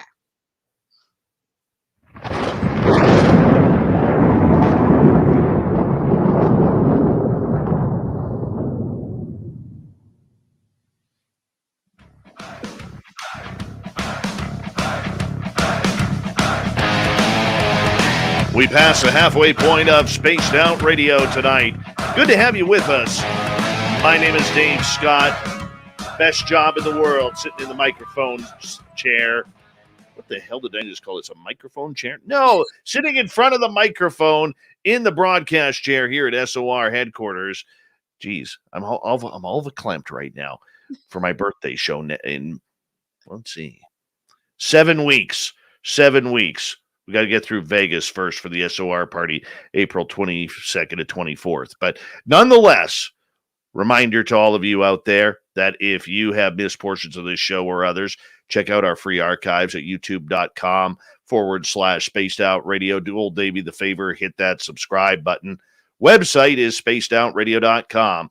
We have a plethora of features for you. Rock out to Bumblefoot, read Shirky Poo's News Wire, check out our swag as well. Follow us on Twitter at Spaced Out Radio, Instagram at Spaced Out Radio Show, and on TikTok at Spaced Out Radio. Paranormal adventurer Stormy Daniels from her team, the Spooky Babes, is here, and we are finding out all about her paranormal adventures because she has had quite a few over the last few years since she jumped both feet into the woo pool. And you know, we love our woo around here. Stormy, welcome back. Thank you. Very glad you're here. You mentioned during the break that you're just getting into the whole UFO encrypted thing. Yeah. I mean, it never occurred to me. I have always believed in aliens. I mean, it would take a pretty arrogant person to believe that we are alone and that the UFOs aren't real. I mean, that's not even something I ever entertained that it's not real. But it's kind of just started to come up over and over and over. A lot of really weird synchronicities in the last probably 3 months or so. And it kind of led me to wonder if some of the locations and things that we've been attributing to paranormal, as in spirits, ghosts, traditional haunting, classic idea of something being haunted, could maybe be UFO or alien. And I use this as an example that I'm sure I'm not the only person to have this idea, but this is the way that I explain it to people is imagine you are sitting on your sofa and you are sitting with your family and you look out your window and you see this thing outside standing in your yard and it's described like it can look a certain way. Now let's assume that you are perhaps living in a more traditionally Christian, very follow the Bible, don't really watch secular TV. You know, we can go extreme. Let's say you're like Amish or something, you know what I mean? And you look out the window and you see this thing and your mind is automatically going to say it's a demon, you know? And then you take that same exact scenario with someone who perhaps lives in a city and they watch movies and they don't really go to church and they, you know, have graduated from college and they see the exact same thing and their mind goes to alien. Now, literally, it could be the exact same entity, figure, whatever you want to call it. But I think that people are seeing the same things, but using different words. And I think it has a lot to do with how you were raised, what your religious beliefs are, what you've been exposed to. And it just makes me wonder, are people misidentifying energies and things? And we can take into consideration that it's none of these things, that it's not paranormal, that it's not alien, that it's not supernatural in any way. What if some of the things that people are seeing are truly a completely natural earth phenomenon, and it's just an animal or a natural species that we can't see? Just like, certain animals can't see certain colors. People say dogs are colorblind or whatever. I've been told that horses can't see the color yellow. I don't know if that's true or not. I have horses. I still don't know if that's true. So what if there's these things that are coexisting with us that are completely natural, that we just don't have the color spectrum or the way of seeing them? I don't know if you've ever looked up that people actually have stripes and we can't see them. So there could be like things living around us right now that we just can't see. And every now and then somehow somebody does. You know what I mean? And so there's just so much that we don't know. It kind of is mind blowing. Sorry, I kind of went off. Oh, yeah.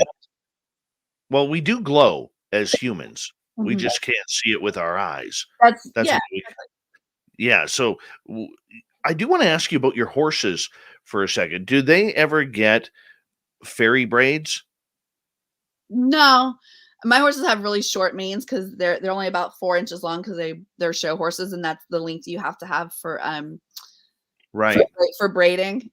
But I know of those. My horses don't particularly. Their manes aren't long enough. Yeah. We also had a number of listeners over the years who have been in Sasquatch territory, who have claimed that their horses' manes have been actually braided into really cool patterns. And it's believed Sasquatch does this. Really? Yeah. See, I learn something new every day. I'm pretty sure if my horse saw a Sasquatch, they wouldn't get close enough. They would be like, no, peace out. Well, you know what? Uh, there's some rumors as to what it is. Some say it's like a part of the mating ritual. Wait, they're not mating with the horses, are they? I'm just going to nod my head on that one, and the audience could figure it out. I am so done. I am so Yes, done. it's true, though. It's true. This is what people are actually researching. But moving on, let's go over to Sri Lanka, where Kaysen has a question for you. He says, Stormy, so do you do the ghost thing as a side project or almost full time now? So it started as a curiosity, and then it was a hobby for just a moment, and then it became full time because other things weren't going on, like I explained, because it was during the lockdown and COVID and whatnot. And I would say all of 2021, it was my full-time job. I exclusively, or I would say almost exclusively, about 85 to 90%, that's how I made my income. I did 250 readings in 2021, and I think Justin and I, my partner on the show, Justin Luke, I think we did about 20 residential cases. And he also became Reiki certified. So I would read cards and do channeling, and he would then do Reiki. He's an amazingly talented healer. It just comes natural. He didn't even need to get certified. We just did it for legal reasons because, I mean, this boy can do things I can't even explain. He just is naturally gifted. And then, of course, as I explained earlier, that nobody gets rich off of paranormal. So slowly, as things have started to come back and bookings have picked up and appearances and gigs that pay a lot better, it's not that I'm not still doing a lot of paranormal, that I don't want to do readings. It's just I've had to split my time between what I'm passionate about and what I want to do and what's smart financially for me. And if I could sit here and do readings for people, and I can only do so many in a day because they exhaust me. Or I could go do a paid appearance and make 10 times more. So right now it's kind of a balance, I would say. For you, as you've kind of delved into your spiritual side Mhm. of life here, have you had any teachers or gurus that have kind of held your hand to walk along that line because it can be not only difficult, but at times dangerous? Yes, like I said at the beginning, nobody really they thought I was full of crap, you know? And then I had some people that were definitely fake, and I knew they were fake. And I won't mention them because nobody would even know who they are because they're nothing. But as soon as you start putting yourself out there, you turn the light bulb on, you attract not just the butterflies and the moths, but also, the bad bugs too. So I had a lot of people be like, "Oh, I see, can I train you? I have a message for you." And I'm like, "You're so full of crap." Like, so I had a lot of like leeches at first. But now I'm very lucky to have some people who know what they're doing. I am so incredibly fortunate that next week I'm going up to Northern California to work with Rachel Lang. And she reached out to me. I've gotten some readings from her. I used to get readings from Carly Sacred down in Florida. She's very gifted until one day she was like, "Girl, I'm not reading for you anymore. Do it yourself." And we have gone from client to friend. She actually ended up being on several episodes of the show. For those of you who want to watch the trailer, go to YouTube and type in Spooky Babes Show, and our trailer comes up. Carly's in that trailer. So yes, I've been fortunate to be able to work with some people that, David Childers he's not a medium, but he's a respected paranormal investigator. He really helped me learn how to use the devices and the tools and all the equipment, things like that. So yes. When you go through your own intuition and everything that goes along with learning that side of you, what did you learn about yourself that you didn't know before? Like, a lot of people out there don't know what it's like to communicate with spirit or know that heavy feeling on your shoulders when something paranormal is around. I would say that I learned I'm a lot braver than I thought I was. And I've really learned to trust my intuition. And it's probably also one of my biggest regrets because thinking back, like I told you at the beginning of the show, the first time I had really that feeling when I was 23, I should have stood up for myself a little bit more and been more adamant that something bad was going to happen. And maybe my friend's daughter would still be here. Um, but I think, yes, that I'm braver to trust my intuition and that we also are very, very ignorant. And I'm not saying that some people are very stupid. Some people are very stupid. But I'm saying overall, there's just so much we don't know. And if I start thinking about it too much, it gets very overwhelming. Because there's just so many things that we can't comprehend. We don't comprehend that we don't know. Very true. I have a couple of audience questions here for you, if you don't mind, Sure. because we always like to include them in here. Donnie is asking, Stormy, what is your process in protecting yourself from negative entities? We do a lot of things.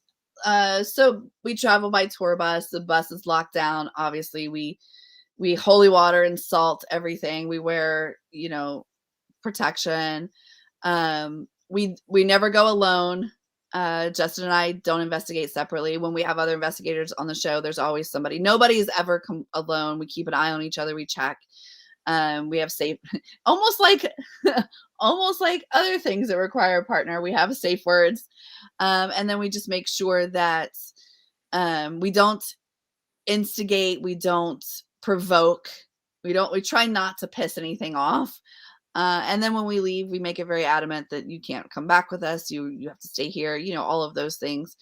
I also really try to keep an open mind when we're in a location that has an intelligent spirit or an entity, something that's not just energy or a loop or a stain. Or I'm sure your listeners are aware of all the different types of hauntings. That you kind of have to talk to them on their level. Like, am I a hardcore Christian? Absolutely not. But if you're dealing with an entity that is, just like, you're not going to go and talk to a ghost of a Buddhist monk about witchcraft. You know what I mean? Like, you kind of have to be listening to what they believe in and the power around your words, if that makes sense. But Very mostly we just look out for each other. We do cleansing baths. I currently live in a church in New Orleans, which is a whole nother story. But that place is very protected and locked down, and we do cleansings, and we also ground. Everybody on my crew and my team takes their shoes off and grounds outside before and after every investigation. But but accidents still happen. Pinzer would like to know, what do you think about dreams? That's a very, very broad question. I think that there's science, just a simple scientific explanation. That's like saying, like, what do you feel about food? Some dreams are nothing but your brain going through a process of what you did that day. Like, but I think what he's meaning is, what is the difference between like a dream and whatever? Because I do think that messages come through dreams, and your subconscious may be giving you messages, or something else can be giving messages. I've been trying really hard for the last, I guess, year to control my dreams, or to astral project or lucid dream, and I cannot do it. My 11-year-old daughter claims she does it all the time. I came home from a trip like 2 weeks ago, and she blew my mind, because I don't really talk to her in depth about this stuff. I don't want to scare her, obviously. And she told me that she's been, gosh, what did she say to me? I recorded it because I filmed her because it was so mind blowing. She said that she goes to a different dimension in her dreams. I hope I'm explaining what she said correctly. And that in her dreams, her bedroom is the same, but she ran an experiment where in her dream, she moved a toy. And then when she woke up, it was moved. So was she sleepwalking? Was she able to do it? But she swears that she has these plants on her windowsill in her dreams, and she takes care of them. And every time she goes back, they've grown or flowered, and she doesn't have them here. And she said, like, her dad is the same, and he tells her to do her homework and whatever. And then she was like, but you're never there. I'm like, maybe I don't exist. And this little brat goes, maybe you don't. I'm like, oh. Oh my. Oh my. Astral traveling's fun. I can't do it. My kid can. I mean, I can. I just haven't figured it out yet, because we all can, apparently. Yeah. Yeah. Toe Tag would like to know, most people discover their gifts through trauma or insights. How did you discover yours? I think I always had it. Like I said, the earliest memory that I have and of anything weird happening is I was between the ages of 3 and 4, and I remember that because I know what house we were living in. That's how I'm sure that that's the age. And we lived in this house in Idaho that had a basement.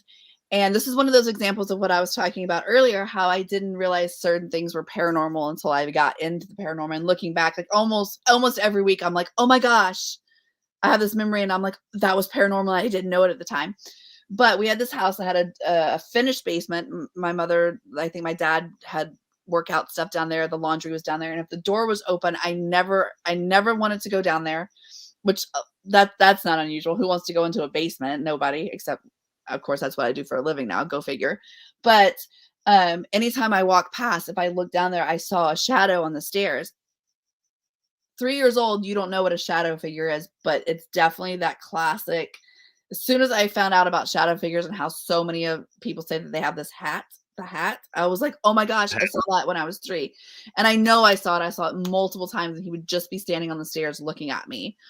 It was around that same time that I remember my mom taking me to this high school gym that was set up with like an obstacle course, and you had to match certain shapes. Looking back now as a parent, I understand that it was just a placement thing to decide if your kid goes to preschool or to kindergarten. You know what I mean? Mm-hmm. And it was like, oh, put the shapes, match the shapes, or they'd yell out, only step on the purple carpet, and motor skills, colors, shapes, recognition. No big deal. Nothing strange. Except during that same process, we went into this office, and it was just this metal desk and this lady. And to age myself, my mom was sitting next to me. This is how long ago it was. She was smoking a cigarette. So that's how old I am. And the lady was talking to me. She asked me some questions. I remember exactly what shoes I had on because one of them was untied. And I'm sitting there kicking my feet. And the lady had a pencil and she's holding it from the tip on the thing and has her thumb on her index finger on the eraser. And it reminded me of that scene in The Craft, but you have to keep in mind this happened decades before that, movie came out. And she's holding it and she goes, okay, now you make it stay there. And she moved her hand and I was able to make it stay and move a little bit. And my mom looked over and saw it and gasped and it scared me. And so I haven't been able to do it since. And I don't know why she thought to ask me that. I want to know what I had done to have brought my mom into there. But that's kind of the first thing. I know that a lot of people have either a brain injury or some sort of near-death experience. I didn't have anything like that. A lot of my friends that I've made since being in paranormal have very similar stories that I don't have, but similar to each other. I have a friend that was in a horseback riding accident and hit her head and was in a coma for a while, and she is like this now. I have a friend that I work with that died during a simple like a surgery, and was dead for a few minutes. I have another friend that, this is before I met them, that attempted suicide, and when she was much, much younger, and develop gifts. So I do know that there are certain things, but nothing like that happened to me, at least not that I know of or can remember. What do you want to experience? Ooh. Well, I guess astral projection would be cool. And I don't know. I think, I don't know. It's that goes into the basket of be careful what you wish for. I don't want to. My guru, when I started having my experiences in 2011, my guru, his name is Pascal. He took me out for a drive on a dark night, about 11 o'clock at night. And the first thing he says to me is, how far down the rabbit hole do you want to go? And I was like, all the way. You're like, tie a rope on me and call me Carol Ann. just let's go. Let's go. And I'll tell you, the things that I have seen in the last 10 years, well, everybody says, oh, I got to write a book over this. I'm still 2/3 of the way through mine, but it's unbelievable, but you're right. You have to be careful. You have to be, on your game, and you have to make sure that it's not going to affect the people around you either. We got 2.5 minutes left with Stormy Daniels tonight from Spooky Babes. And Stormy, this has been fantastic. I wish we had more time, but for you, what's coming up for you paranormally? Oh, okay. So let's see here.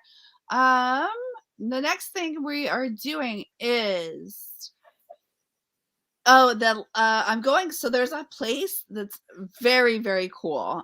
For those who are listening that want to check out something paranormal or do a paranormal investigation, it's in Bel Air. It's the Bel Air House, Bel Air, Ohio.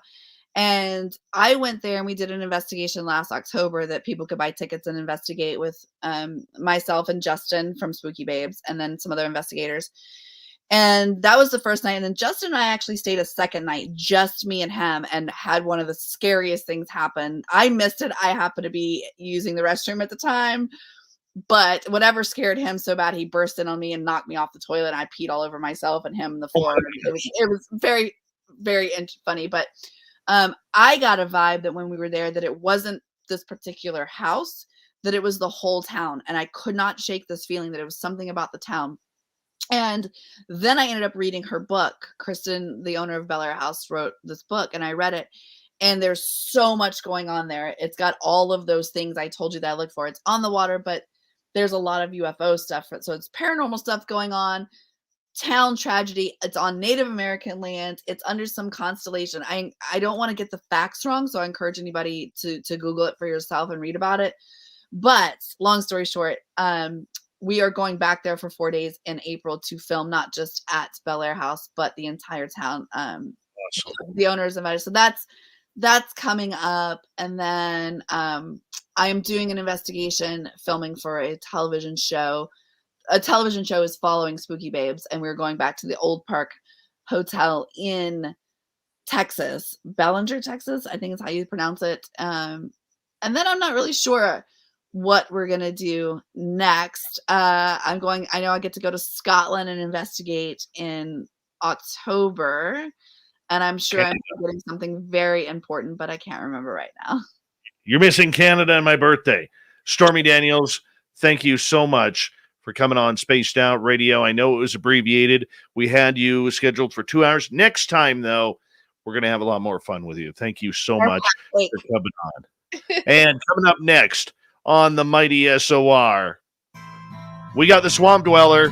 He's going to tell us another spooky story, along with our good friend, the fedora-wearing John Hudson, and the Unbiased UFO Report. Stay tuned. Hour 3 of Spaced Out Radio continues right after this.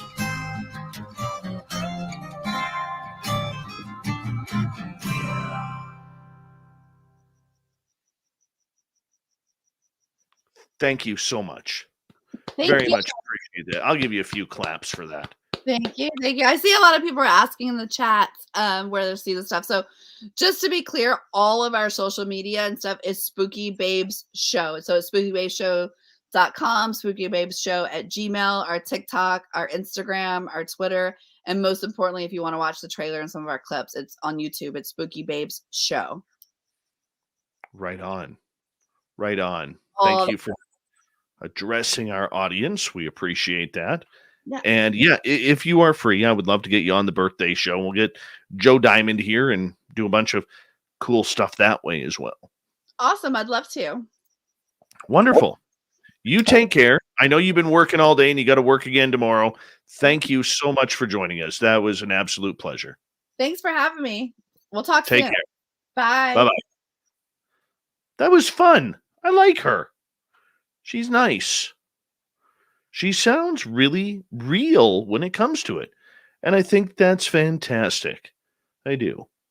I will be back in a second. The iced tea is getting to me. I'll be right back.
Oh. Okay. Couple cool things. Number one, the northern lights are out and they are being seen in the United States right now. So if you got clear skies, look north. But number two, as I took Doug Stevenson out for a bathroom break, I just saw a UFO. 3 lights, all in a straight line, going like really fast, heading northeast. That was cool. Right towards the northern lights.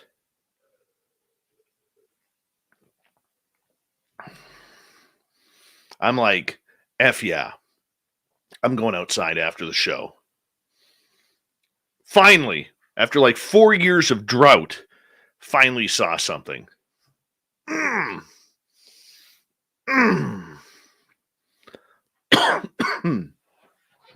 Rui, how are you? That is totally cool. Totally cool. I'm like pumped up now. 4 years I haven't seen a UFO. And it was just like I walked right out. Dog walks in the back. And I'm just looking up in the sky like I normally do. And next thing I know, there's 3 lights. I want to say a big thank you quickly to Human Carl, Donnie, John, Lori, Larry, Abe, L, and Bob for the super chats tonight. And we're going to kick off hour 3 here right now.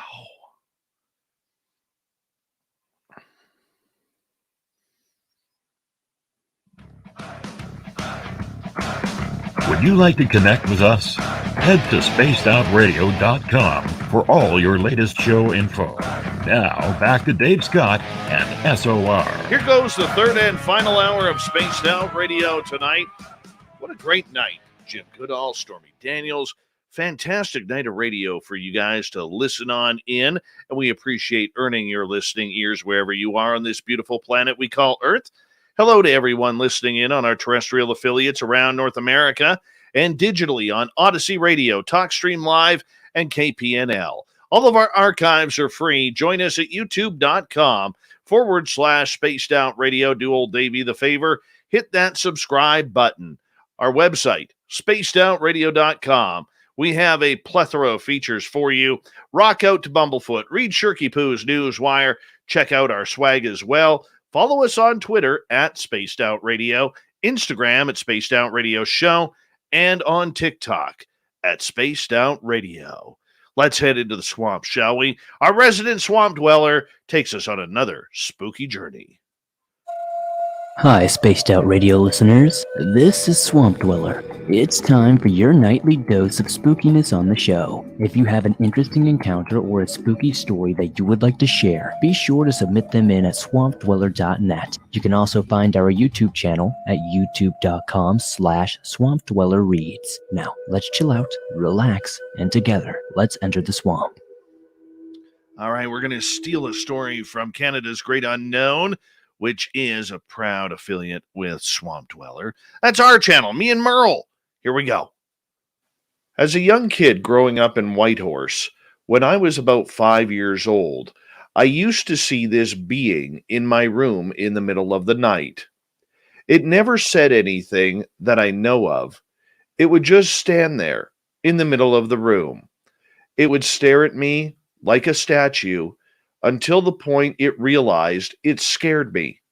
When I would start to scream and cry for my parents, then it would dash off into the corner by my closet and disappear. I remember it was usually my mom who would run in to comfort me, as I would be crying that the monster in my room was scaring me.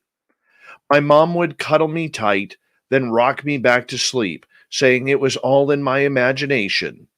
Years later, when I asked her about it, she stated that she believed I was having nightmares after watching the Disney movie Monsters, Inc. shortly after it came out in 2001. I had quite an imagination back then as a child, and my parents felt it was just childhood night terrors happening. But I knew this thing was real. It was about 4 feet tall. It was very thin, with silverish gray skin. Its eyes were big and black. It had no hair, just a slit for a mouth and a nose that was so small its face looked flat. It wore a bluish black bodysuit with some sort of red glow around the chest area. Later on, 20 years later, I would actually research it and realize that what I was seeing people now call alien grays. This being would come into my room a couple times a week. It would just stand there. It was about the 10th or 11th time that I saw it in my bedroom. I started feeling comfort towards it. It still never said anything, but it was like it, whatever it was, didn't want to see me afraid of it anymore. I remember getting out of bed and walking towards it. This being stayed completely still. It then turned its head towards the door, then dashed towards my wall and disappeared. At that instant, my mom opened the door to check on me to see if I was sleeping. She asked what I was doing awake. I told her that I didn't want to be afraid of my friend anymore, so I got up to meet him. She looked around my room, saw nothing there, then tucked me back into bed, and I quickly fell back asleep. The next few nights, I don't really recall anything happening. Maybe I was sleeping through the night, but I recalled a week later when I was woken up again with the feeling I was being watched.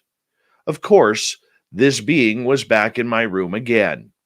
I stood up, and I giggled a bit, and it extended its hand to me. I thought this thing was nice and friendly in a 5-year-old way, and I reached out my hand to grab its. As soon as I touched it, there were awesome colors and stars everywhere. To put it in an adult sense, it was very psychedelic. I remember laughing and giggling as I looked around, holding its hand as it continued to grip mine in a firm but loving way. I didn't feel any harm from this thing, whatever it was I was with. Then, all of a sudden, all of the colors were gone. And I remember sitting in a dark room by myself. I was a little scared because I'd never seen a room like this before. That's when my weird-looking friend appeared at a doorway with two others. One his size, looking the same, and the other slightly taller, but a slimmer face. The one that was taller didn't look friendly at all. He walked right up to me and kind of pushed me down right on my chest, so I was now laying back. He then did something to my knees and feet that hurt and made me cry.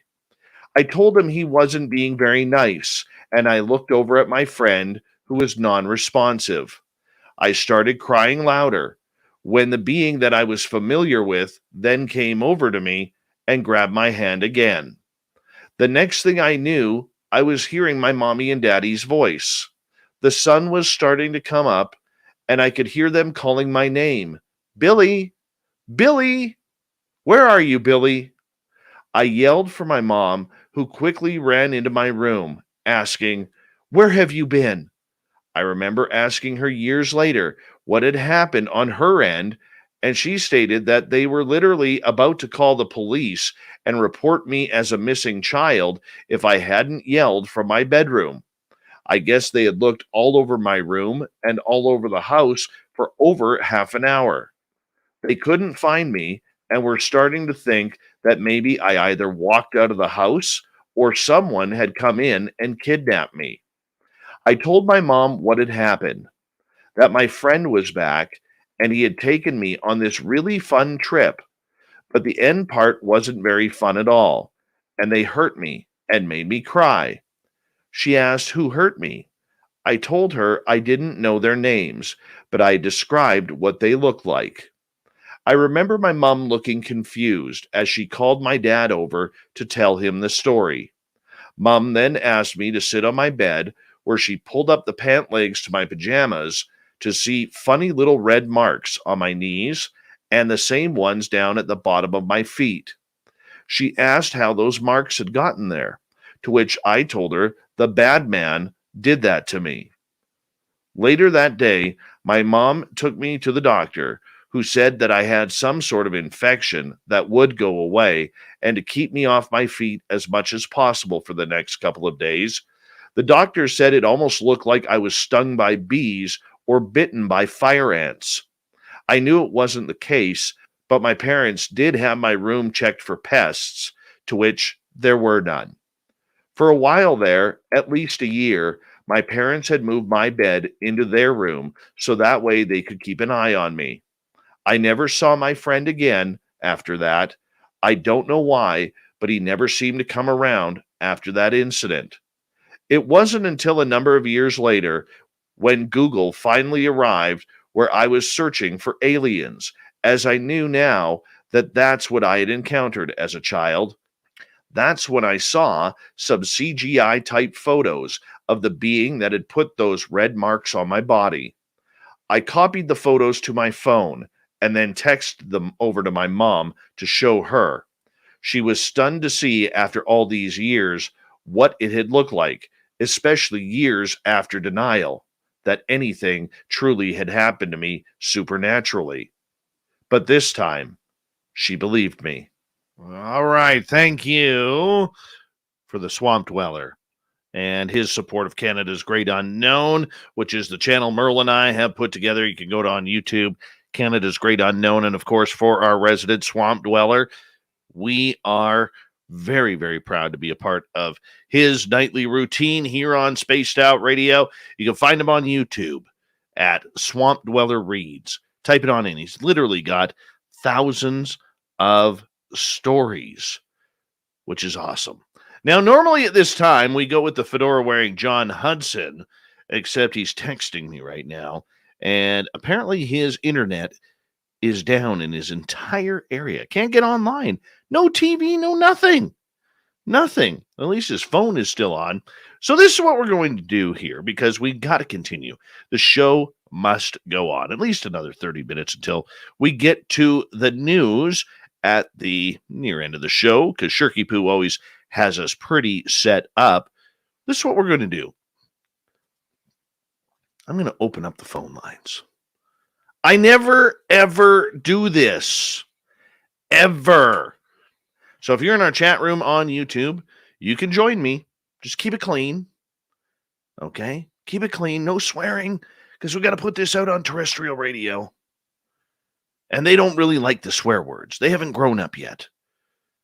But I want to know this of all of you. I want to know, because the northern lights are out. Let's talk some UFOs. Talked a little bit about everything tonight. Let's talk some UFOs. Tell me your spookiest UFO encounter. Maybe it's aliens. Maybe it's UFOs.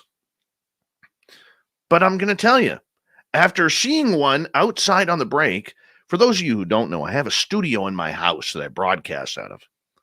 And I took my dog outside during the break because he's old and his name's Doug Stevenson. And so Doug Stevenson really, really needed to do his thing.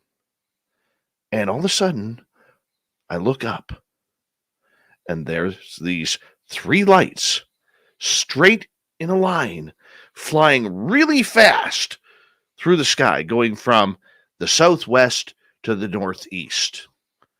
We got our first caller here, Mr. Wham Bam Ham. How you doing? Oh, I made it on. How you doing, Dave? Very well. How are you, my friend? I'm good. Let me tell you my UFO story real quick. I was in the National Guard. We were just doing some training and stuff. We weren't overseas or anything like that. And it was one of our first times using night vision. And me and my buddy were sitting there and we, getting ready to march off, do our thing. And we're looking up at the stars and we're like, wow, man, like you can see so much more, of course, using night vision. And we were sitting there and we just happened to be focused on this one light. And for some reason, we were just focused on this one star. And then all of a sudden, it just zipped off out of the sky. And we just immediately flipped our night vision up, looked at each other, and we were just like, what just happened, man? That was crazy. And it was just very surreal. It was just unique that we just happened to be focused in on that one star. And then all of a sudden, boom, just zips off. And this was right off of Cape Cod. So As I'm familiar, there's quite a few UFO sightings out there fairly commonly. So it was very unique, Dave. But I just wanted to share my story with you real quick. Oh, man. I appreciate that. I got a couple questions for you if you don't mind. Yes, sir. Yes, sir. Of course. All right. What time of year was this? Ooh, I think this was about April 20. Let's see, I went in basic training in 2014. It's about 2015, 2016. Oh, so not that long ago. No, it was unique. And then I had one in Texas as well. I'm in Texas now, and this happened about a year and a half ago. And that's why I was very excited for you, because it's been a while since I had seen one as well. And the only way I could describe it, Dave, was I was out on a date with a girl, and we were, looking at the stars. You know how that goes. You're a romantic guy, of course. Just being charming, just doing what I can. And we both saw it. We were actually, because we were right in the hill country, right outside San Antonio, and we could see the planes flying in for landing and whatnot. And then, sure enough, a little bit further in the distance, not in the direct line that the planes are going, but in the distance, Dave, the only way I can explain this, it looked like a golden manta ray flying through the sky. No way. I'll just leave it at that. That's why it's called a UFO, right? I have no idea what it was. I'm going to send you back to your radio here because we have other callers coming on in, but I'm going to quickly tell you before you leave, Wham Bam Ham, a quick story about manta rays. So I had a dream one night. Samantha Mowat was there. My father was there. My best friend growing up was there. And a hockey player that I used to coach was there. And we were witnessing this UFO doing flybys back and forth. And all of a sudden, it got really close to us. This is all in a dream. Got really close to us, and it showed the bottom of the craft, and there was like a manta ray with a really, the ones that have the really short, stubby tails. Yes, sir. It showed a blue manta ray on the bottom of this saucer type of UFO, and it was almost like the entire bottom was painted blue in the shape of this manta ray. Thought that was weird. That was weird. Thank you for your time. Imagine my surprise, my friend, when 10 days later I watch Hellier 2, and I believe it was episode 6 of Hellier 2 or episode 7, where Alan Greenfield, from the author of the Secret Cipher of the UFO Knots, starts talking about UFOs with blue manta rays or stingrays painted on them. What the hell was that? There's got to be a connection. Thank you for your time, Totally. Dave. Take care, Wham Bam Ham. All right, let's go over to UFO Rancher here. Where are you, my friend? How you doing, my friend?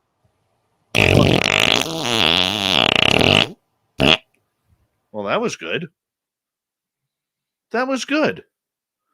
Very nice call there. Too bad it was fake. Too bad it was fake. See, that is the reason why I don't take calls right there. That's the reason. I try and do a good thing. I'm polite. I say hello. And some guy sticks his phone to his butt and rips one. Who does that? Like, come on. Who does that? Oh, perfect example of why Dave doesn't take calls. Perfect example. But live radio, definitely swamp gas there since we're talking UFOs. And I think Samantha was trying to call in. Samantha, you can try and call in again. Yep. I want to laugh. I do. I want to laugh. Yeah. That was funny. I'm not going to lie. It was funny. I wasn't prepared for it. I was not prepared for it. But there you go. Yeah. The phantom farter lives. That's just terrible. Who breaks gas like that? I mean, the fact that it was fake. Okay, if you're at least going to waste my time and do that, give me a real one, okay? Make me feel it. I want to smell it through the phone. All right? Terrible. Terrible. But it is what it is. And you know what? We're going to continue on. What is your favorite or your first UFO story that you have? I'm very curious. Mine was back in 1994? 94? 94 or 95. I had just gotten home from the bar. My friends and I went out. I was designated driver, so I made sure they all got home. And it was one of those nice summer July nights. You know, it's just like 1, 2 o'clock in the morning and it is still very, very warm out. So I grabbed a glass of water and I went out on the patio. At that point, I was like 20 years old. I'm still living with my parents. And up here in Canada, the drinking age is 19. And so I walk out on the patio. My parents' townhouse in Abbotsford, British Columbia, overlooked the Highway 1, which overlooked the Abbotsford International Airport where the famous air show is. And you could always tell where the airport was at night because it was all blacked out. They after 12 p.m. or 12 a.m., pardon me, all airplanes and traffic were diverted to Vancouver International. So I'm standing there just kind of looking over the view that I had, and all of a sudden I heard this real deep buzzing sound. If you're familiar with airplanes, it would almost sound like a C-130 Hercules, but much deeper sound. And I looked up at about 1 o'clock. So if high noon is right in front of me, go to 1 o'clock and look up. And there was this orange light. I mean, today we would call it a Tic Tac because that's the trendy thing to do. But there was this orange light. And it looked, you know, that street lamp orange, that really ugly street lamp orange. That's the color it was. And it was a couple thousand feet up. And I watched this thing. It flew really slowly over towards where the airport was into the darkness. I watched it for a good 2-3 minutes. And then it got over where the airport land was, where it's all dark out there because all the runway lights and everything are shut off. And then the light disappeared. And then about 15 seconds later, the sound disappeared, which is unbelievable to me. That was my first UFO sighting. Let's go back to the phones. I know this guy is a pretty good guy. Kevin, a.k.a. Moonlick. How you doing, buddy? Pretty good, Dave. How you doing tonight? Good. We got about a minute, and I don't mind carrying over if your story continues. Okay. Got an echo here, but we'll go from this.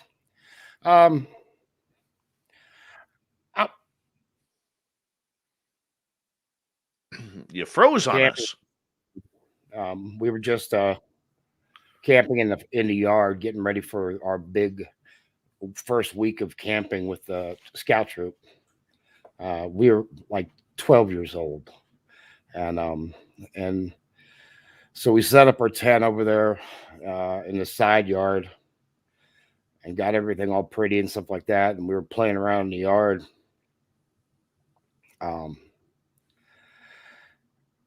We heard a crash, and it was our neighbor across the street. Some people broke into their house. So we had to call the police. We went in the house and did that. We were kind of, scared and freaked out. We did that, and we went all through that stuff with the cops and stuff, and we were wired. My dad was working, and my mom was out shopping and doing some other stuff, visiting some relatives. Kevin, I'm going to get you to hold your story. We're going to go to break here. I'm going to keep Kevin on with us. and we're going to learn about his first spooky story right here on Spaced Out Radio. Fedora John is having some internet issues, which means that we got to fill it on in, and we're doing that with all of you. Spaced Out Radio continues for the final half hour right after this.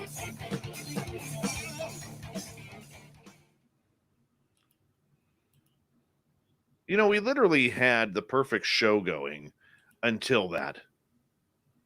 I'm going to leave that up on YouTube, though.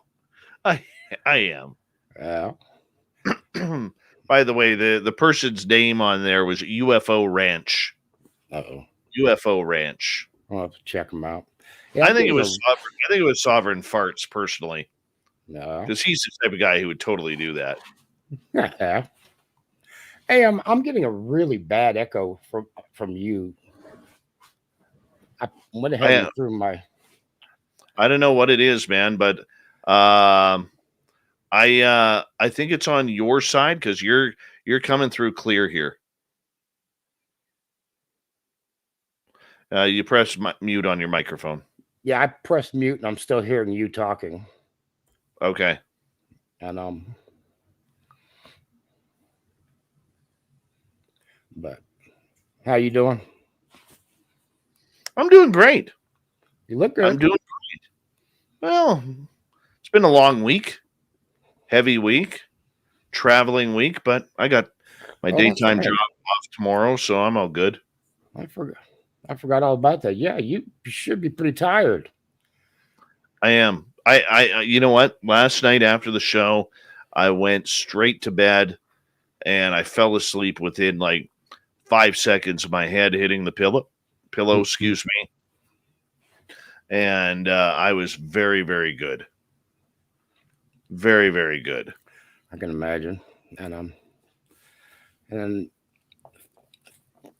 reuniting with the family and everything else. I'm sure you've been busy. And then oh yeah.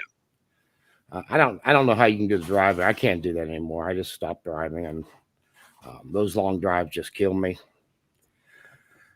It kept me on the road for years. When I was I like the driving.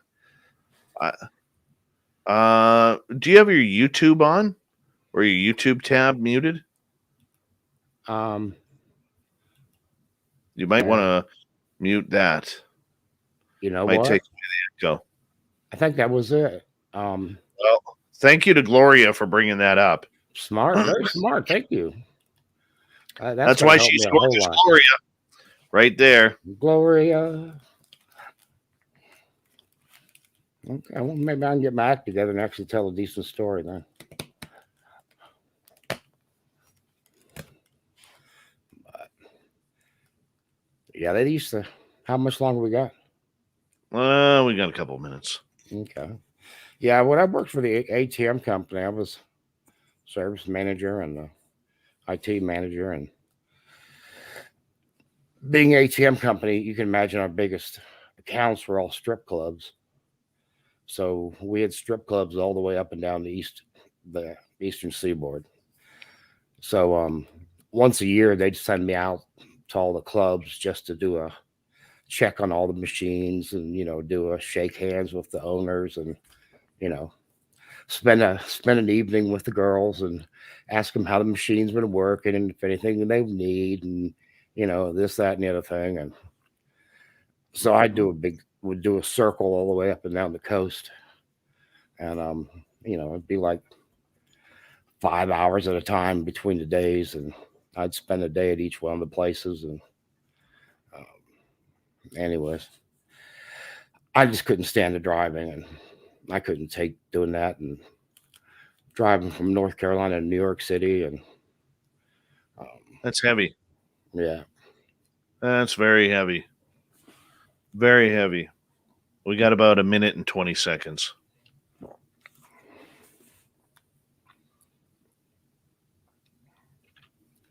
You all excited about Vegas? Getting very, very pumped up. I bet. Getting very pumped up for Vegas. It's going to be great. Long time coming to meet a lot of the fans. Long time coming.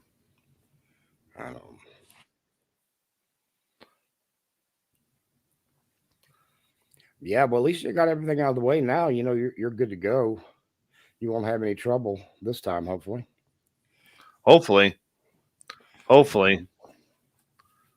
Um, They're trying to scare us up here with the big second variant of Omicron, but I don't think people are they haven't they haven't changed it yet. Hopefully they don't. Hold on, we got like 30 seconds here, Kevin. Big thank you to Bob, to Mennonite Abe, Larry, Lori, John, Dan, Donnie, Carl, and Flock for the amazing super chats tonight. Very much appreciate the love and support. And don't forget, if you're a veteran out there, thank you so much for tuning us in. We very much love the fact that you are here. It's always a safe home here on our chat rooms with SOR. Here we go.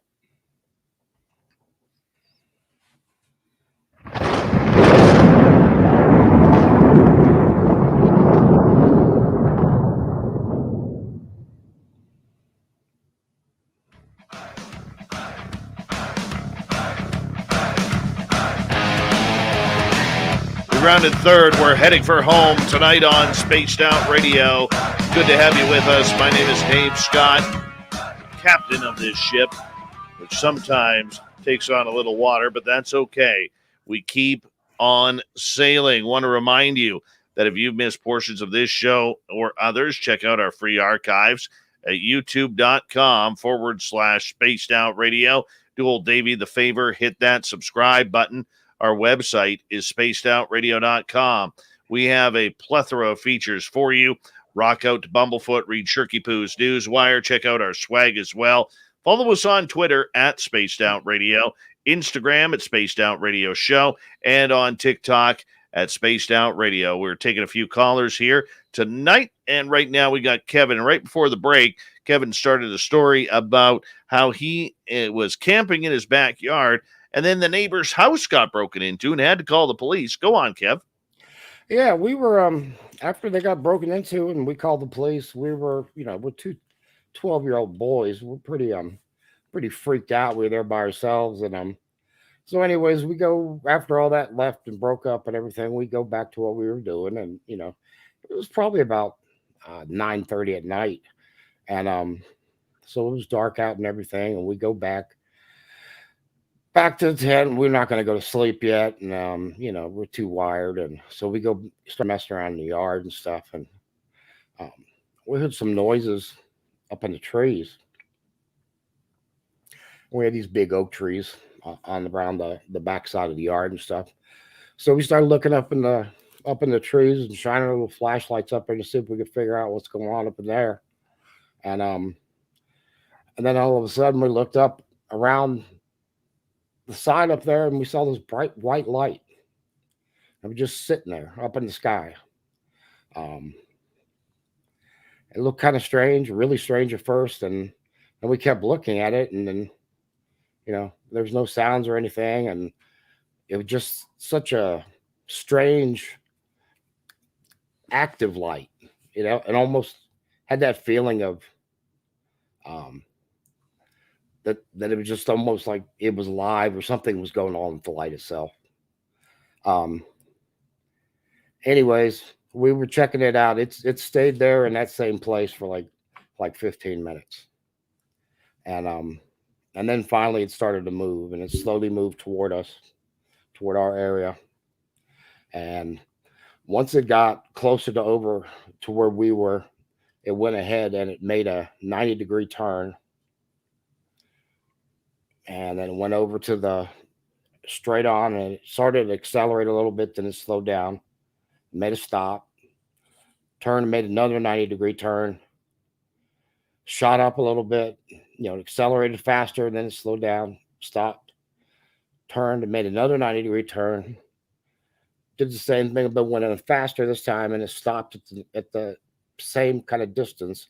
So what it basically did was make a question mark, but it was all squared off edges. So there wasn't the round edges, it was all squares, all 90-degree turns. And when it got to that last one at the top of the question mark it sat there for a minute, and then all of a sudden it just took off, and it just shot off into the darkness. Wow. And How big was this from your angle? Like size of a dimes, a smaller? well, it got bigger. Let's see, it was probably the size of that was a good one. It was probably the size of like a basketball or so. When it got closer to us, it was probably the size of a baseball when it was down over on the other section. We found out the next day. Well, that night, my mom was first come home. We told her all about everything that happened about the police and all about the robbery, and then we told her about the light we saw in the UFO and stuff like that. And she was like, she didn't believe any of it. And so we took her over and showed her the door across the street and pointed at the door where they'd busted in and they had put a board up. And the house across the street, it was a real nice house and they kept the place real nice. So when she saw that board, she believed that there was a robbery. So that's something that happened over there. So at least she got that part. And then, we told her about the other stuff and she was like, yeah, okay. And she called my grandmother, her mom, up and asked them if they saw it, and they didn't say anything about it. Of course, they were, 30 years older than she was, and she's 30 years older than me. And, so anyways, so they were she was like, just go to bed, go get in the tent, go to bed, go to sleep before your dad gets home, kind of thing. And we were just wired bouncing off the ceilings and stuff, outside going crazy. We had a robbery, 3 burglars, and the cops came and we went through the house with the cops. And then next thing you know, after that, we see a UFO and, we were home there by ourselves, no adults around us and stuff like that. And that was a big deal, it was just no way to describe it, no one to talk to it about, and it freaked you out, freaked me out. I was just like, nobody believed us. Come to turn out the next day, we get the paper and the chief of the fire department had saw it. There was like 25 workmen that were at the a ceramics plant out having their lunch outside on the benches, the tables and benches. They all saw it. There was a couple other police officers that saw it, and there was about 40 other witnesses throughout the city that saw it. So besides us, and we called into the police, and they were just, aren't you the kids that called in about the robbery? Yeah, we're the same kids. Oh, you're seeing lights in the sky? Okay. Well, you guys go back to your tent out. Go back to go back to camping. Have a good night. You tell your mom we said hello. Well, when she gets home, you do that. They were just patronizing as all crap. But when that paper came that next day, I was like, look at it. See? And they were like, there were some lights in the sky. It was probably a helicopter. And it just ticked me off to know, just aggravated the crap out of me.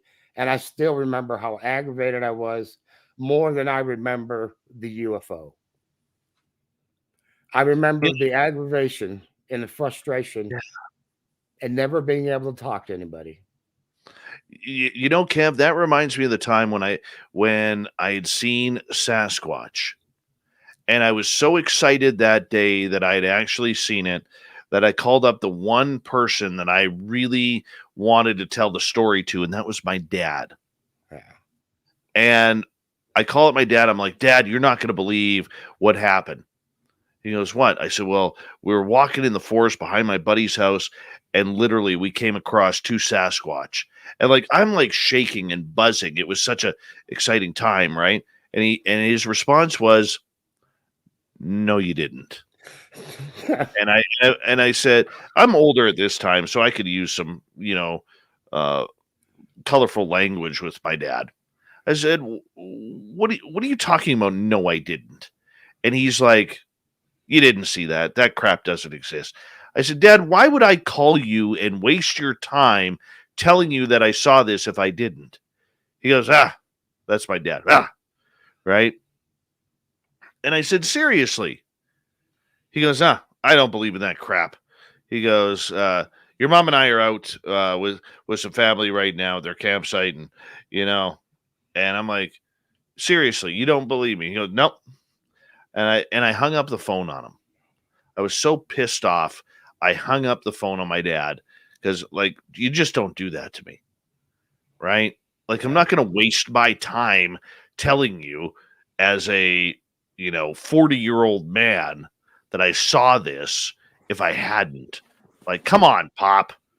Now when we go into the forest, he's all game. He is all game. Total 180, man. Total 180. It's all game. I know.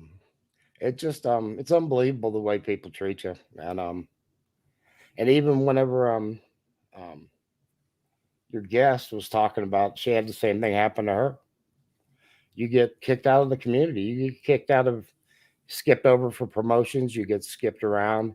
You get kicked around. People don't want to, some people don't want to work with you because they think you're, worshiping the devil. Some people don't want to be around you, period, because they think you're crazy. Oh, yeah.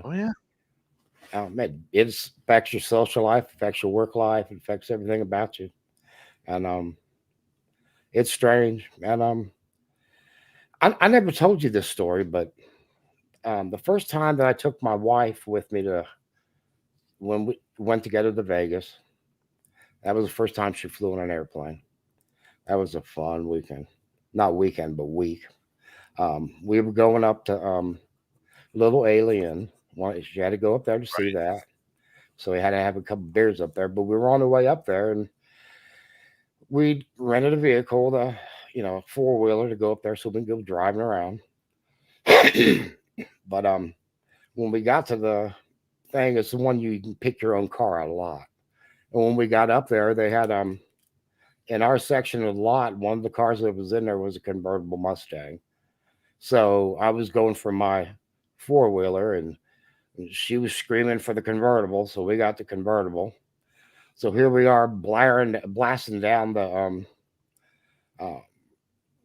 highway down there, and we've gone into the free range cattle area, and we're kicking along at about 85 miles an hour. And all of a sudden, in the middle of the highway, we see these army vehicles coming at us, and they got wide load written on the truck. And there's they're right in the center of the highway. They're flashing. They got flashing lights and everything on it and like that. And they're not moving at all. They see us. They're getting closer, and they're not moving over to the side or nothing. They're just staying right there. So here we are. We're, slowing down as fast as I can and stuff like that. Pull over to the side of the road. We get out. I told her grab the camera, and we got out of the car and sat on the side of the road. And here comes this caravan. They weren't going to stop us. They would have hit us. That's why they put that big ass truck in the front. One of those ones that hold the guys in the back, but it's a big truck. Sure as crap, got to the middle of the section. They had one of those tractor trailers that has that the trailer that has the dip in the middle of it. Just has that. Okay. On it was a crate, but it was just the framework. There was no sides or top or anything on it, because the object that was in it was sticking out through the sides and through the top and the bottom. And they had the wooden crate set into and stood up on the on that I don't know what they call it, a trailer like that, but on the trailer it had it sitting up, and then they had a tarp put over the object.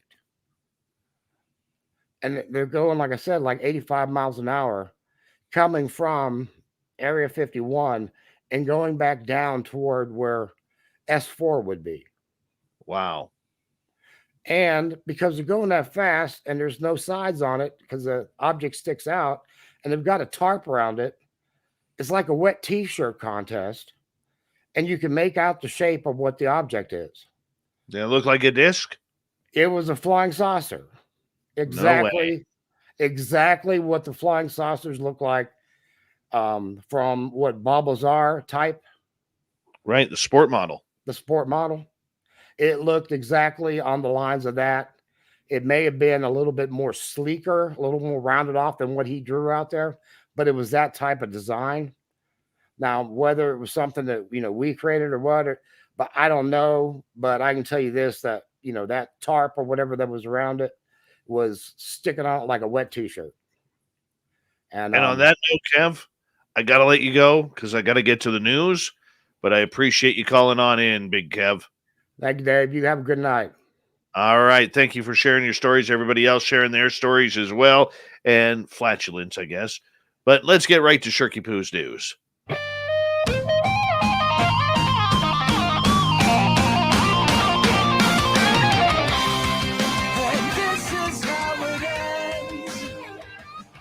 right. Let's see what Shirky Poo has for us tonight. Well. Let's start off with the Brillo pad hair dude, Nick Pope, right off the bat. Nick Pope, who ran the British government UFO project, has warned an alien invasion would irreversibly change the world. Yep. No kidding, Nick. You know what? Nick Pope should be on those Captain Obvious commercials for one of them travel companies that's going to remain nameless because they don't pay us to sponsor them. Yeah, Nick Pope advised the UK's Ministry of Defence between 91 and 94, during which time he investigated reports of UFOs and attended events at All Royal Society in London, a scientific community which has previously included the likes of Sir Isaac Newton, Charles Darwin, and Albert Einstein. Attendees there discussed the issues around extraterrestrial life, and following his time at the MOD, Pope shared insights to the topic. Yep, he explained, if we find aliens or they find us, the world will change forever. With the possibilities and all the variables, how can we know what will happen or even attempt to predict what the effects will be? No kidding. Captain Obvious. Pope, who now lives in California, claims some of the deepest thinkers on the face of the earth have had a detailed discussions about these very questions, and said while their answers may surprise us, the most surprising thing of all is how few people know these discussions have taken place. Thank you, Captain Obvious. We continue on. He claimed 2 meetings he attended in 2010 were called The Detection of Extraterrestrial Life and the Consequences for Science and Society, and Towards a Scientific and Societal Agenda on Extraterrestrial Life, and said one of the biggest questions of the day was how would people react to aliens? No kidding. Who would have thought that question? Aliens come down from the sky, and we're going to wonder how we're going to react. Captain Obvious then moves on to say, it's a question that comes up and again, relating to disclosure, and it's cited by many as being a reason why governments might want to cover up the truth about UFOs. The question is this: how would people respond? Not our political leaders or our greatest scientists, but everyday folk, teachers, store workers, farmers, or factory workers. Would there be wonder, quiet acceptance, or would there be panic in the streets? Oh, Captain Obvious. Captain Obvious. I mean, come on. And this guy's getting paid as a UFO insider by many media outlets. Anybody can make money in this world. Just ask Nick Pope, Captain Obvious, regarding his bright news that he brings out. Oh, gives me a headache. I would sooner have the farting guy come back on the radio. That's more informative than what Nick Pope puts out on a daily basis. One Australian dude has revealed the most outlandish job position that he seems to have invented for himself. He crashes funerals on behalf of the deceased. Bill, who has coined himself the Coffin Confessor, is a private investigator who has worked closely with clients who are on their deathbed. Often at times in his line of work, the clients are discovering some pretty damning news that they don't quite have the strength to address or call out in their state. That's where Bill comes in. The crux of the job? Well, he is entrusted to crash a deceased funeral and reveal a secret that they had while alive. He might rock up at their funeral and or the wake and even during the reading of the will. He says that he has managed to become a pretty good successor in his line of work. Says my first client was Graham. He was a gentleman that I had been investigating a claim for. Got to know him only a short while. He had cancer, close to death. We got to talking about death in the afterlife and all things surrounding it. I suggested he do his own eulogy. He said he'd been to plenty of funerals where eulogies just aren't shown out of respect of the family, or the family doesn't want to put him out. So I suggested I crash his funeral for him. However, that wasn't the most unconventional request of the situation. As Bill would later reveal, he was once tasked with saying at Graham's funeral, he continued, he wanted me to out his best mate for trying to sleep with his wife while he was on his deathbed. Yeah, this guy's got a great job. By the way, he charges anywhere between 2,000 and 10,000 Australian dollars per client. That's one expensive job. Good for him. A man claims that he is facing divorce because his wife has discovered that he donated sperm years ago without telling her. Of course, there were a few ways that you could reveal this situation that would be definitely grounds for divorce, but this guy claims that he did it to help out a classmate, has no feelings for her, and doesn't get why his wife is so annoyed. However, there's a biological child involved in this situation, and he didn't tell his wife for over a decade, so there's a fair bit to unpack. And so the guy donated the sample. They didn't do it. They donated it, okay? Like, the scientific way, not the old-fashioned way. Wife found out. Let's see how she found out. Well, he says, well, visiting my parents, my wife and I ran into this family. Their son looks exactly like me to the point where it was uncomfortable. It would seem there was good reason for that. The man said their daughter looks like my sister. They introduced us as awkward but pleasant. My wife was completely blindsided, but I understand. So it was a happenstance case that this happened. Be careful. Your children might be just around the corner if you've made a donation. Thank you to Shirky Poo for the news, the callers who called in, Swamp Dweller for another great story, and of course, Stormy Daniels and Jim Goodall for coming in for an amazing show tonight. We got Mr. Ron Bumblefoot Thal rocking in the background with Little Brother is watching. Bumblefoot is the official music of Spaced Out Radio, rocking us in and out of every single show. Get your horns up for the guitar god himself. Special thanks to everybody listening in at home, at work, in your cars, wherever you may be. Everyone in our chat rooms tonight, YouTube, Twitch, LGAB, Facebook, the Space Travelers Club, and on Twitter at hashtag Spaced Out Radio.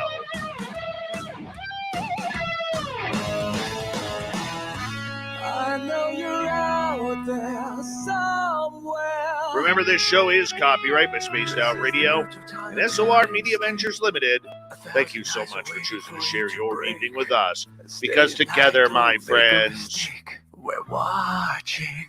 We own the night. Mr. Bumblefoot, we need a favor. We need you to take us home. I know you're out there somewhere watching me. Yes, the Woo Train has docked for the night, but soon, my friends, we shall ride again. Your seats are always available.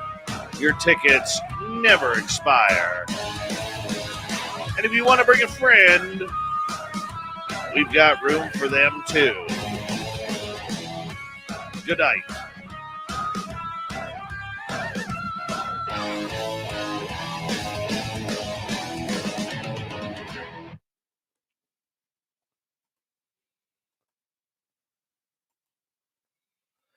You know, if you're going to get pranked by a fart like that, you got to make it real.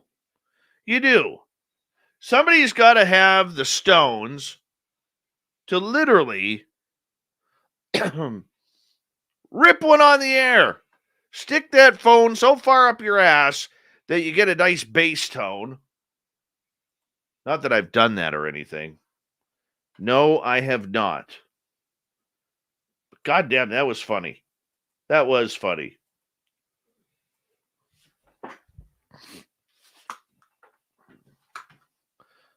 Who does that? Honestly.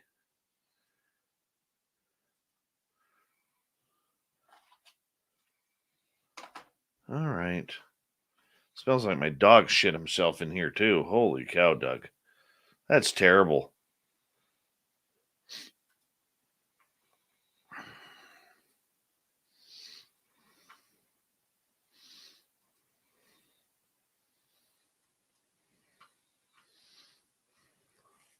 Oh, we know who the phantom farter was. That was totally Sovereign Farts. Totally. How did that show download so quick? That is totally weird. How did that happen very quickly?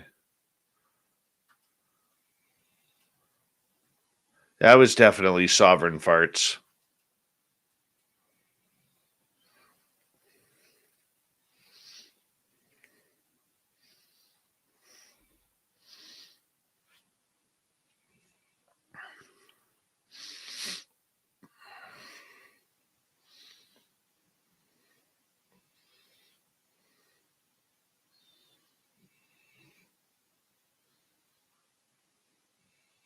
Oh, look at that. It did record the entire show. Why is that coming in a little quieter now?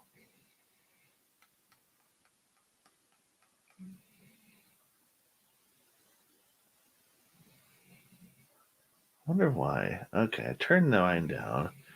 Turn the gas down. That would be why. All right. Let me just get organized here.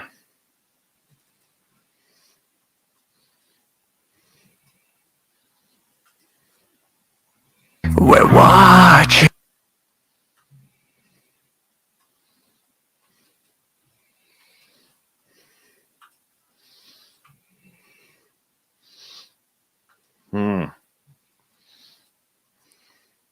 Just not impressed.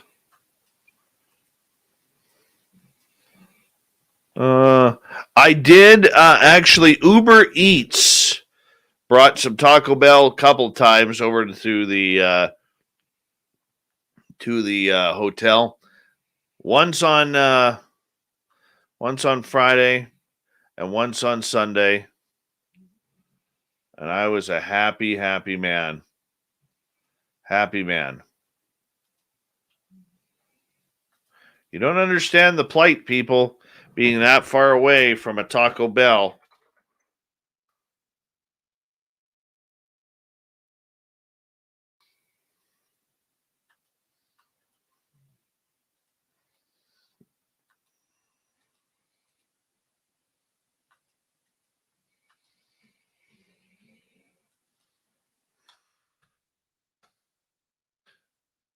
It totally was you, Sovereign Farts.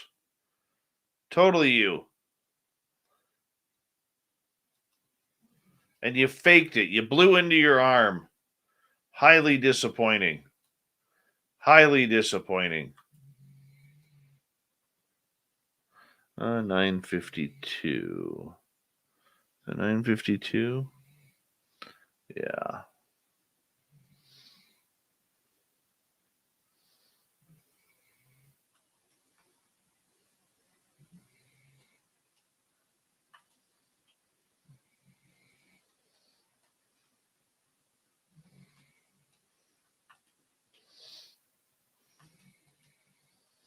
Don't save that. Hold on.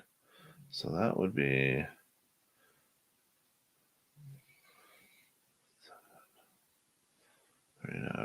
41, 43. Yeah, that works. 47, 49, 51 should be around here. It didn't seem to bother him. I think it bothered Merrill, but it didn't bother him. But he was used to, being the life of a brilliant, a brilliant man, his dad. Right. Jim, I want to I mean- ask you because over the years, if he was just losing it a little bit and starting to believe things that maybe weren't true, did you ever see this in him? Oh yeah, and I told him. I said that's bullshit. Yeah, and I told him. I said that's bullshit. Bullshit.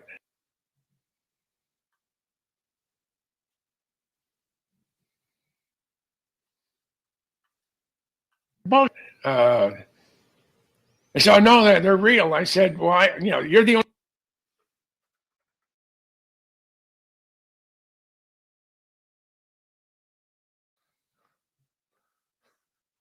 I'll think about that. The Doug Shelby. The Doug Shelby.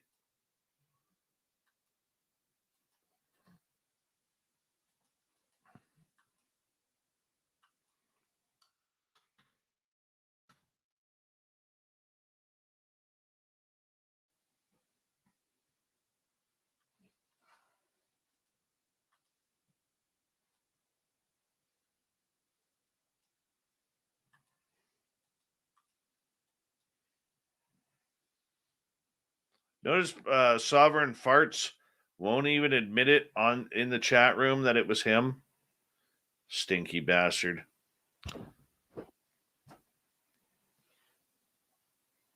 Be a man.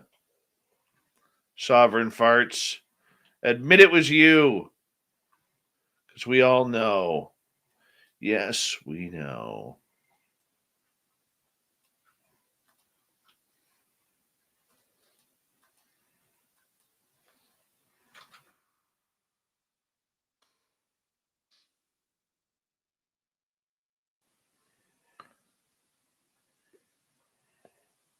See? Look. Be a man. Stand up for your fake flatulence. And ruining my show.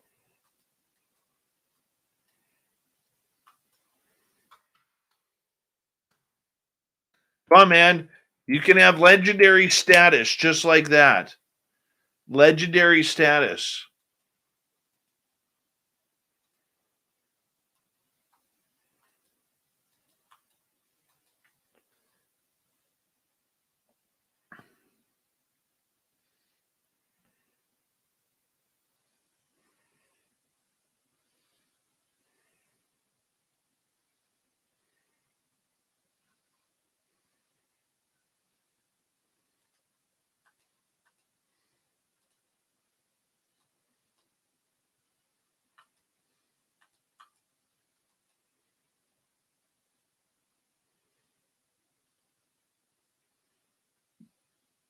Well, exactly. I know Sam was going to call. Until the fart incident. Kurt Valdez, how you doing?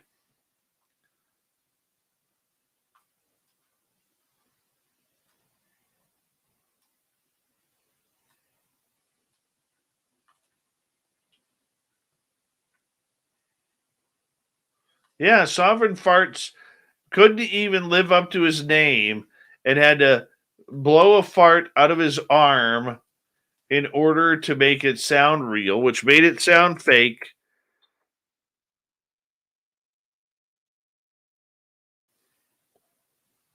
Stormy was awesome.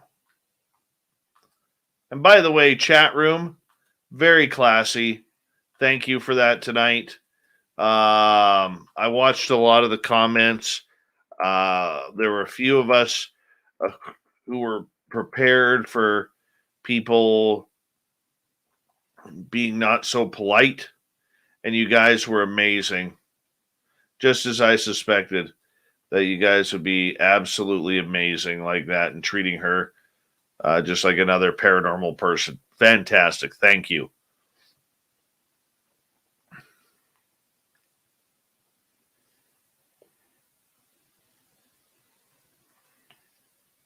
Sovereign can't even admit it. He's still laughing. He's still laughing. He's going to go tell all his friends down at the Dungeons and Dragons store that He ripped one into his arm, and the host couldn't tell the difference, even though the host could. Oh, shit. I just screwed up on that one. Hold on.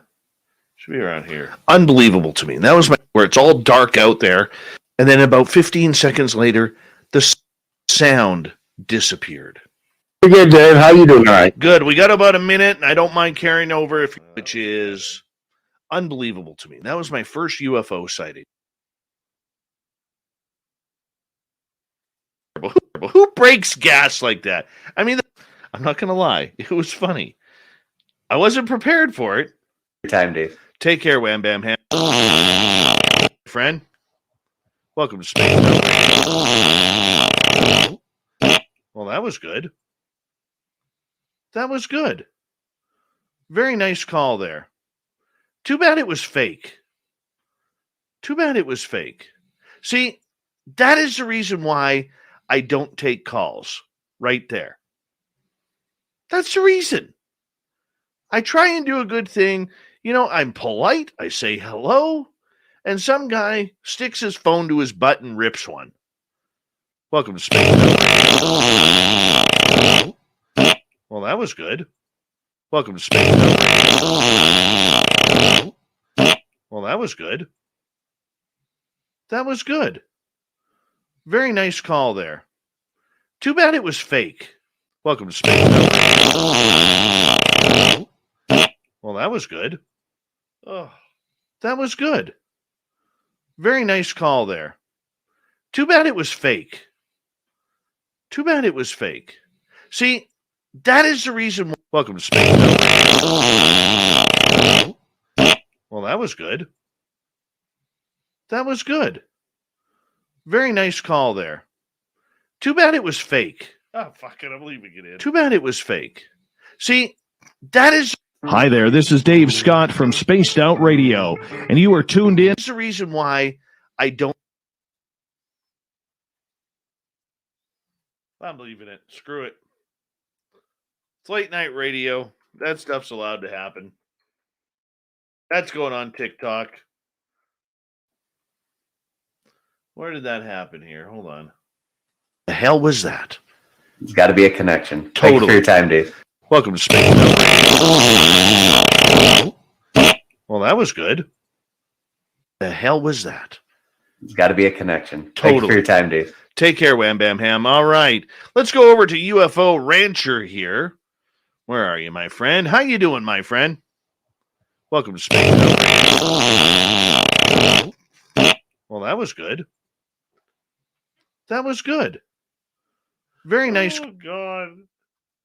Who does that? Honestly. Sovereign Farts does that. Sovereign Farts does that. 100% that was Sovereign Farts. 100%. He's been trying to bring gas to this show. The guy's addicted to flatulence. That's why every time he leaves the chat room at night, he tells everybody to fart hard. It's truth.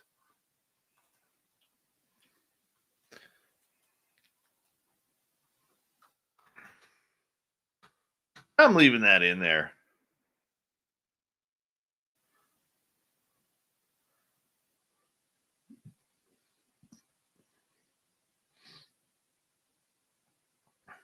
What the hell? That's the worst thing that happens. That's funny. Who does that? Seriously.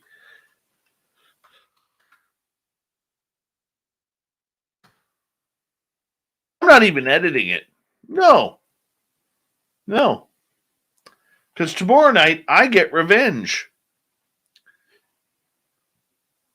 Tomorrow night, I get revenge. Mm-hmm. Mm-hmm. Just wait, Sovereign Farts.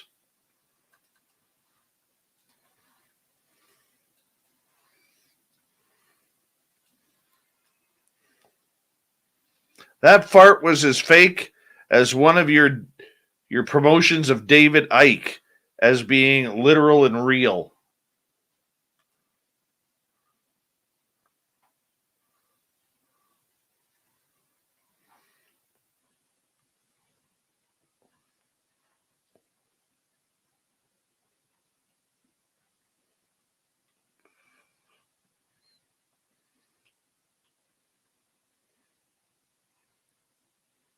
No, it wasn't Stormy Daniels. Where are we here?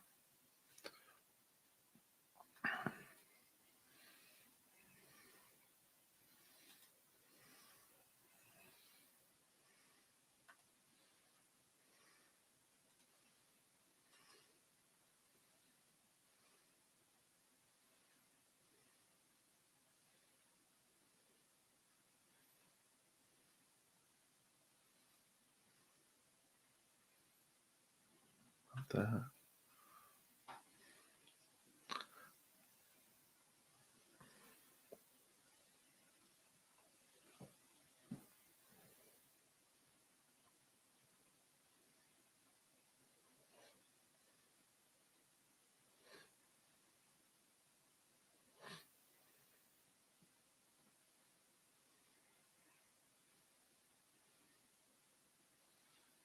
All right, so we got that done.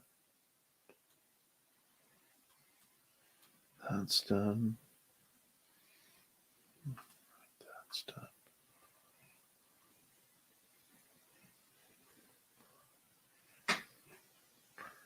Oh, hey, like I said, you know what the problem is? Sovereign Farts couldn't rip it up with a forklift when the red light was on.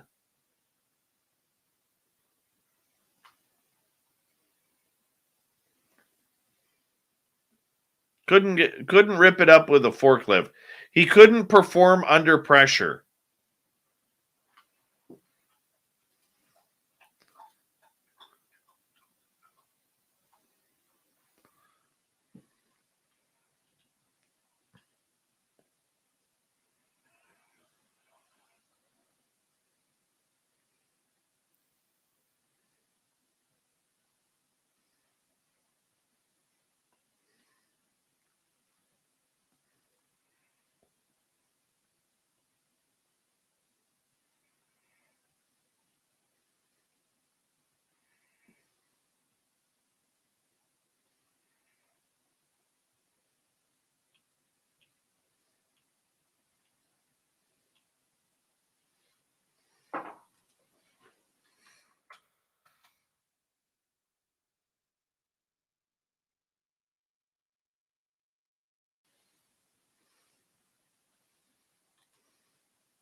Doo-doo-doo.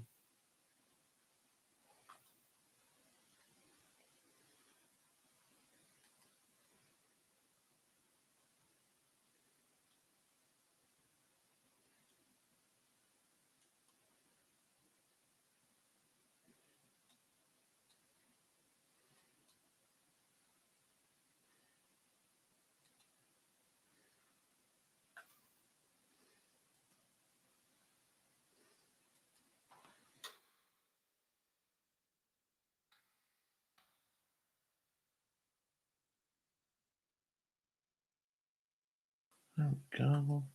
Give me 2 secs, guys. Just doing some editing here.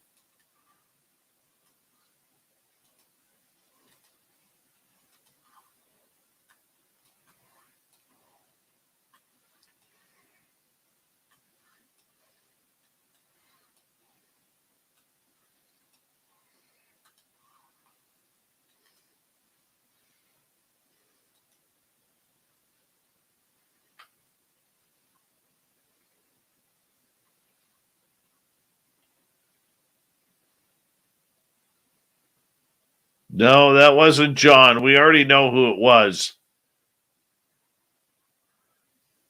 Totally. It totally was not John because he couldn't hook up to StreamYard.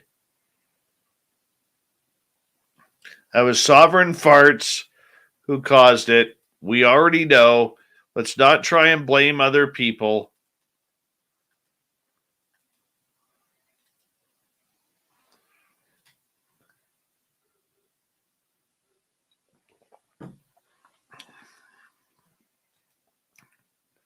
Dirty bastard.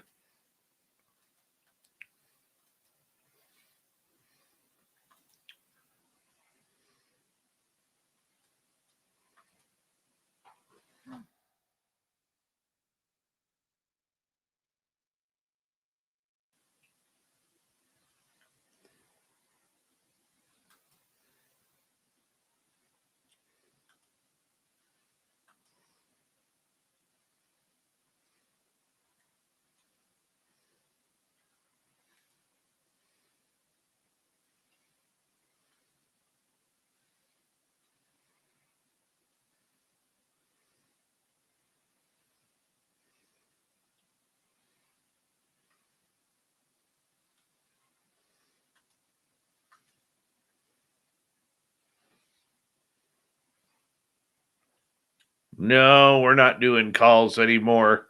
Probably be another year or so now. Thanks to Sovereign Farts, ruining it for everybody.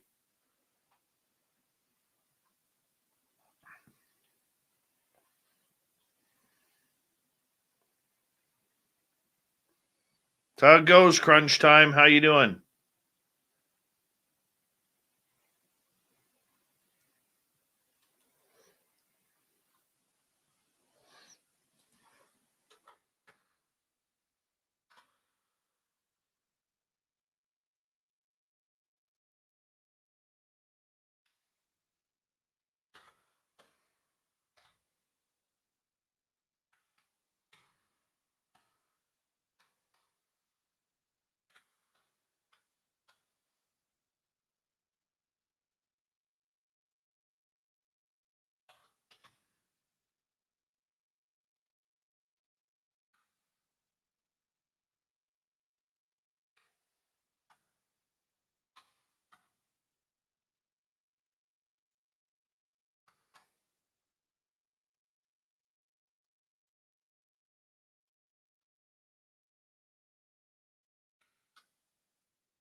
It's done already. Look at that.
right, that's done. Let's get this one going.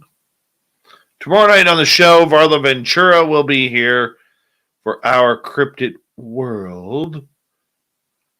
That's always fun when Varla's here. So that's what we're doing tomorrow night. It's going to be great. Just a great week to come back to.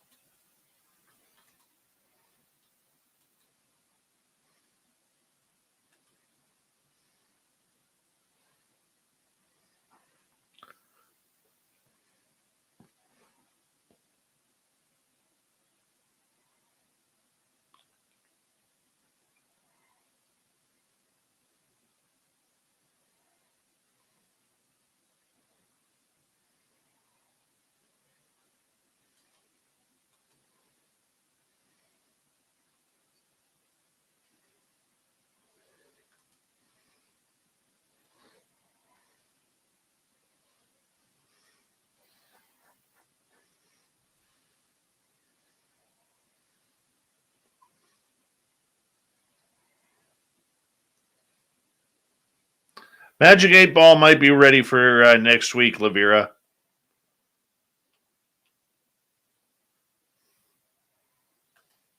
That one's done.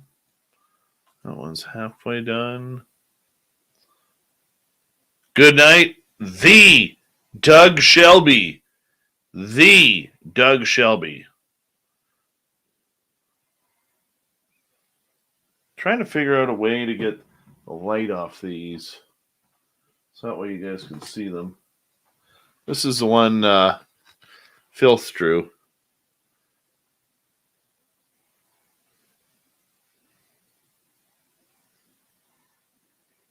That's the one and only. That just sits right there now.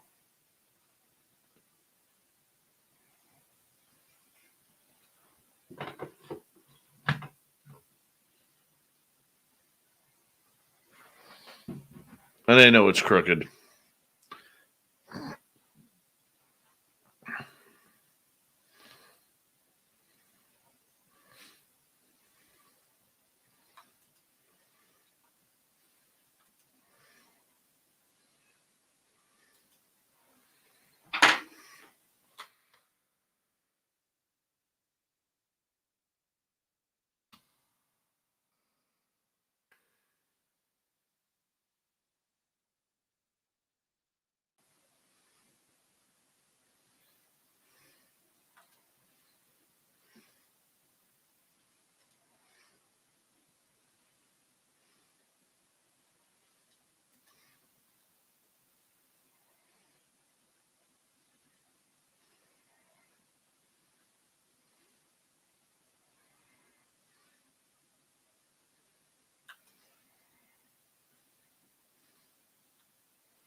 Happy birthday, Jessica S. Happy birthday. Happy birthday to you. Happy birthday to you. Happy birthday, dear Jessica. Happy birthday to you. And many more. All right. Big thank you tonight to Science Bob, L, Mennonite Abe, Larry A, Lori, John, Donnie Joe, Human Carl, and Flock for the super chats tonight. Very much appreciate the love. And I'm going to take you home tonight. No, I did not see I was offered cash to smash my gorgeous gnome. I'm not doing it. Not doing it. I like that gnome. We'll see you all tomorrow night, everyone. I'm going to bed.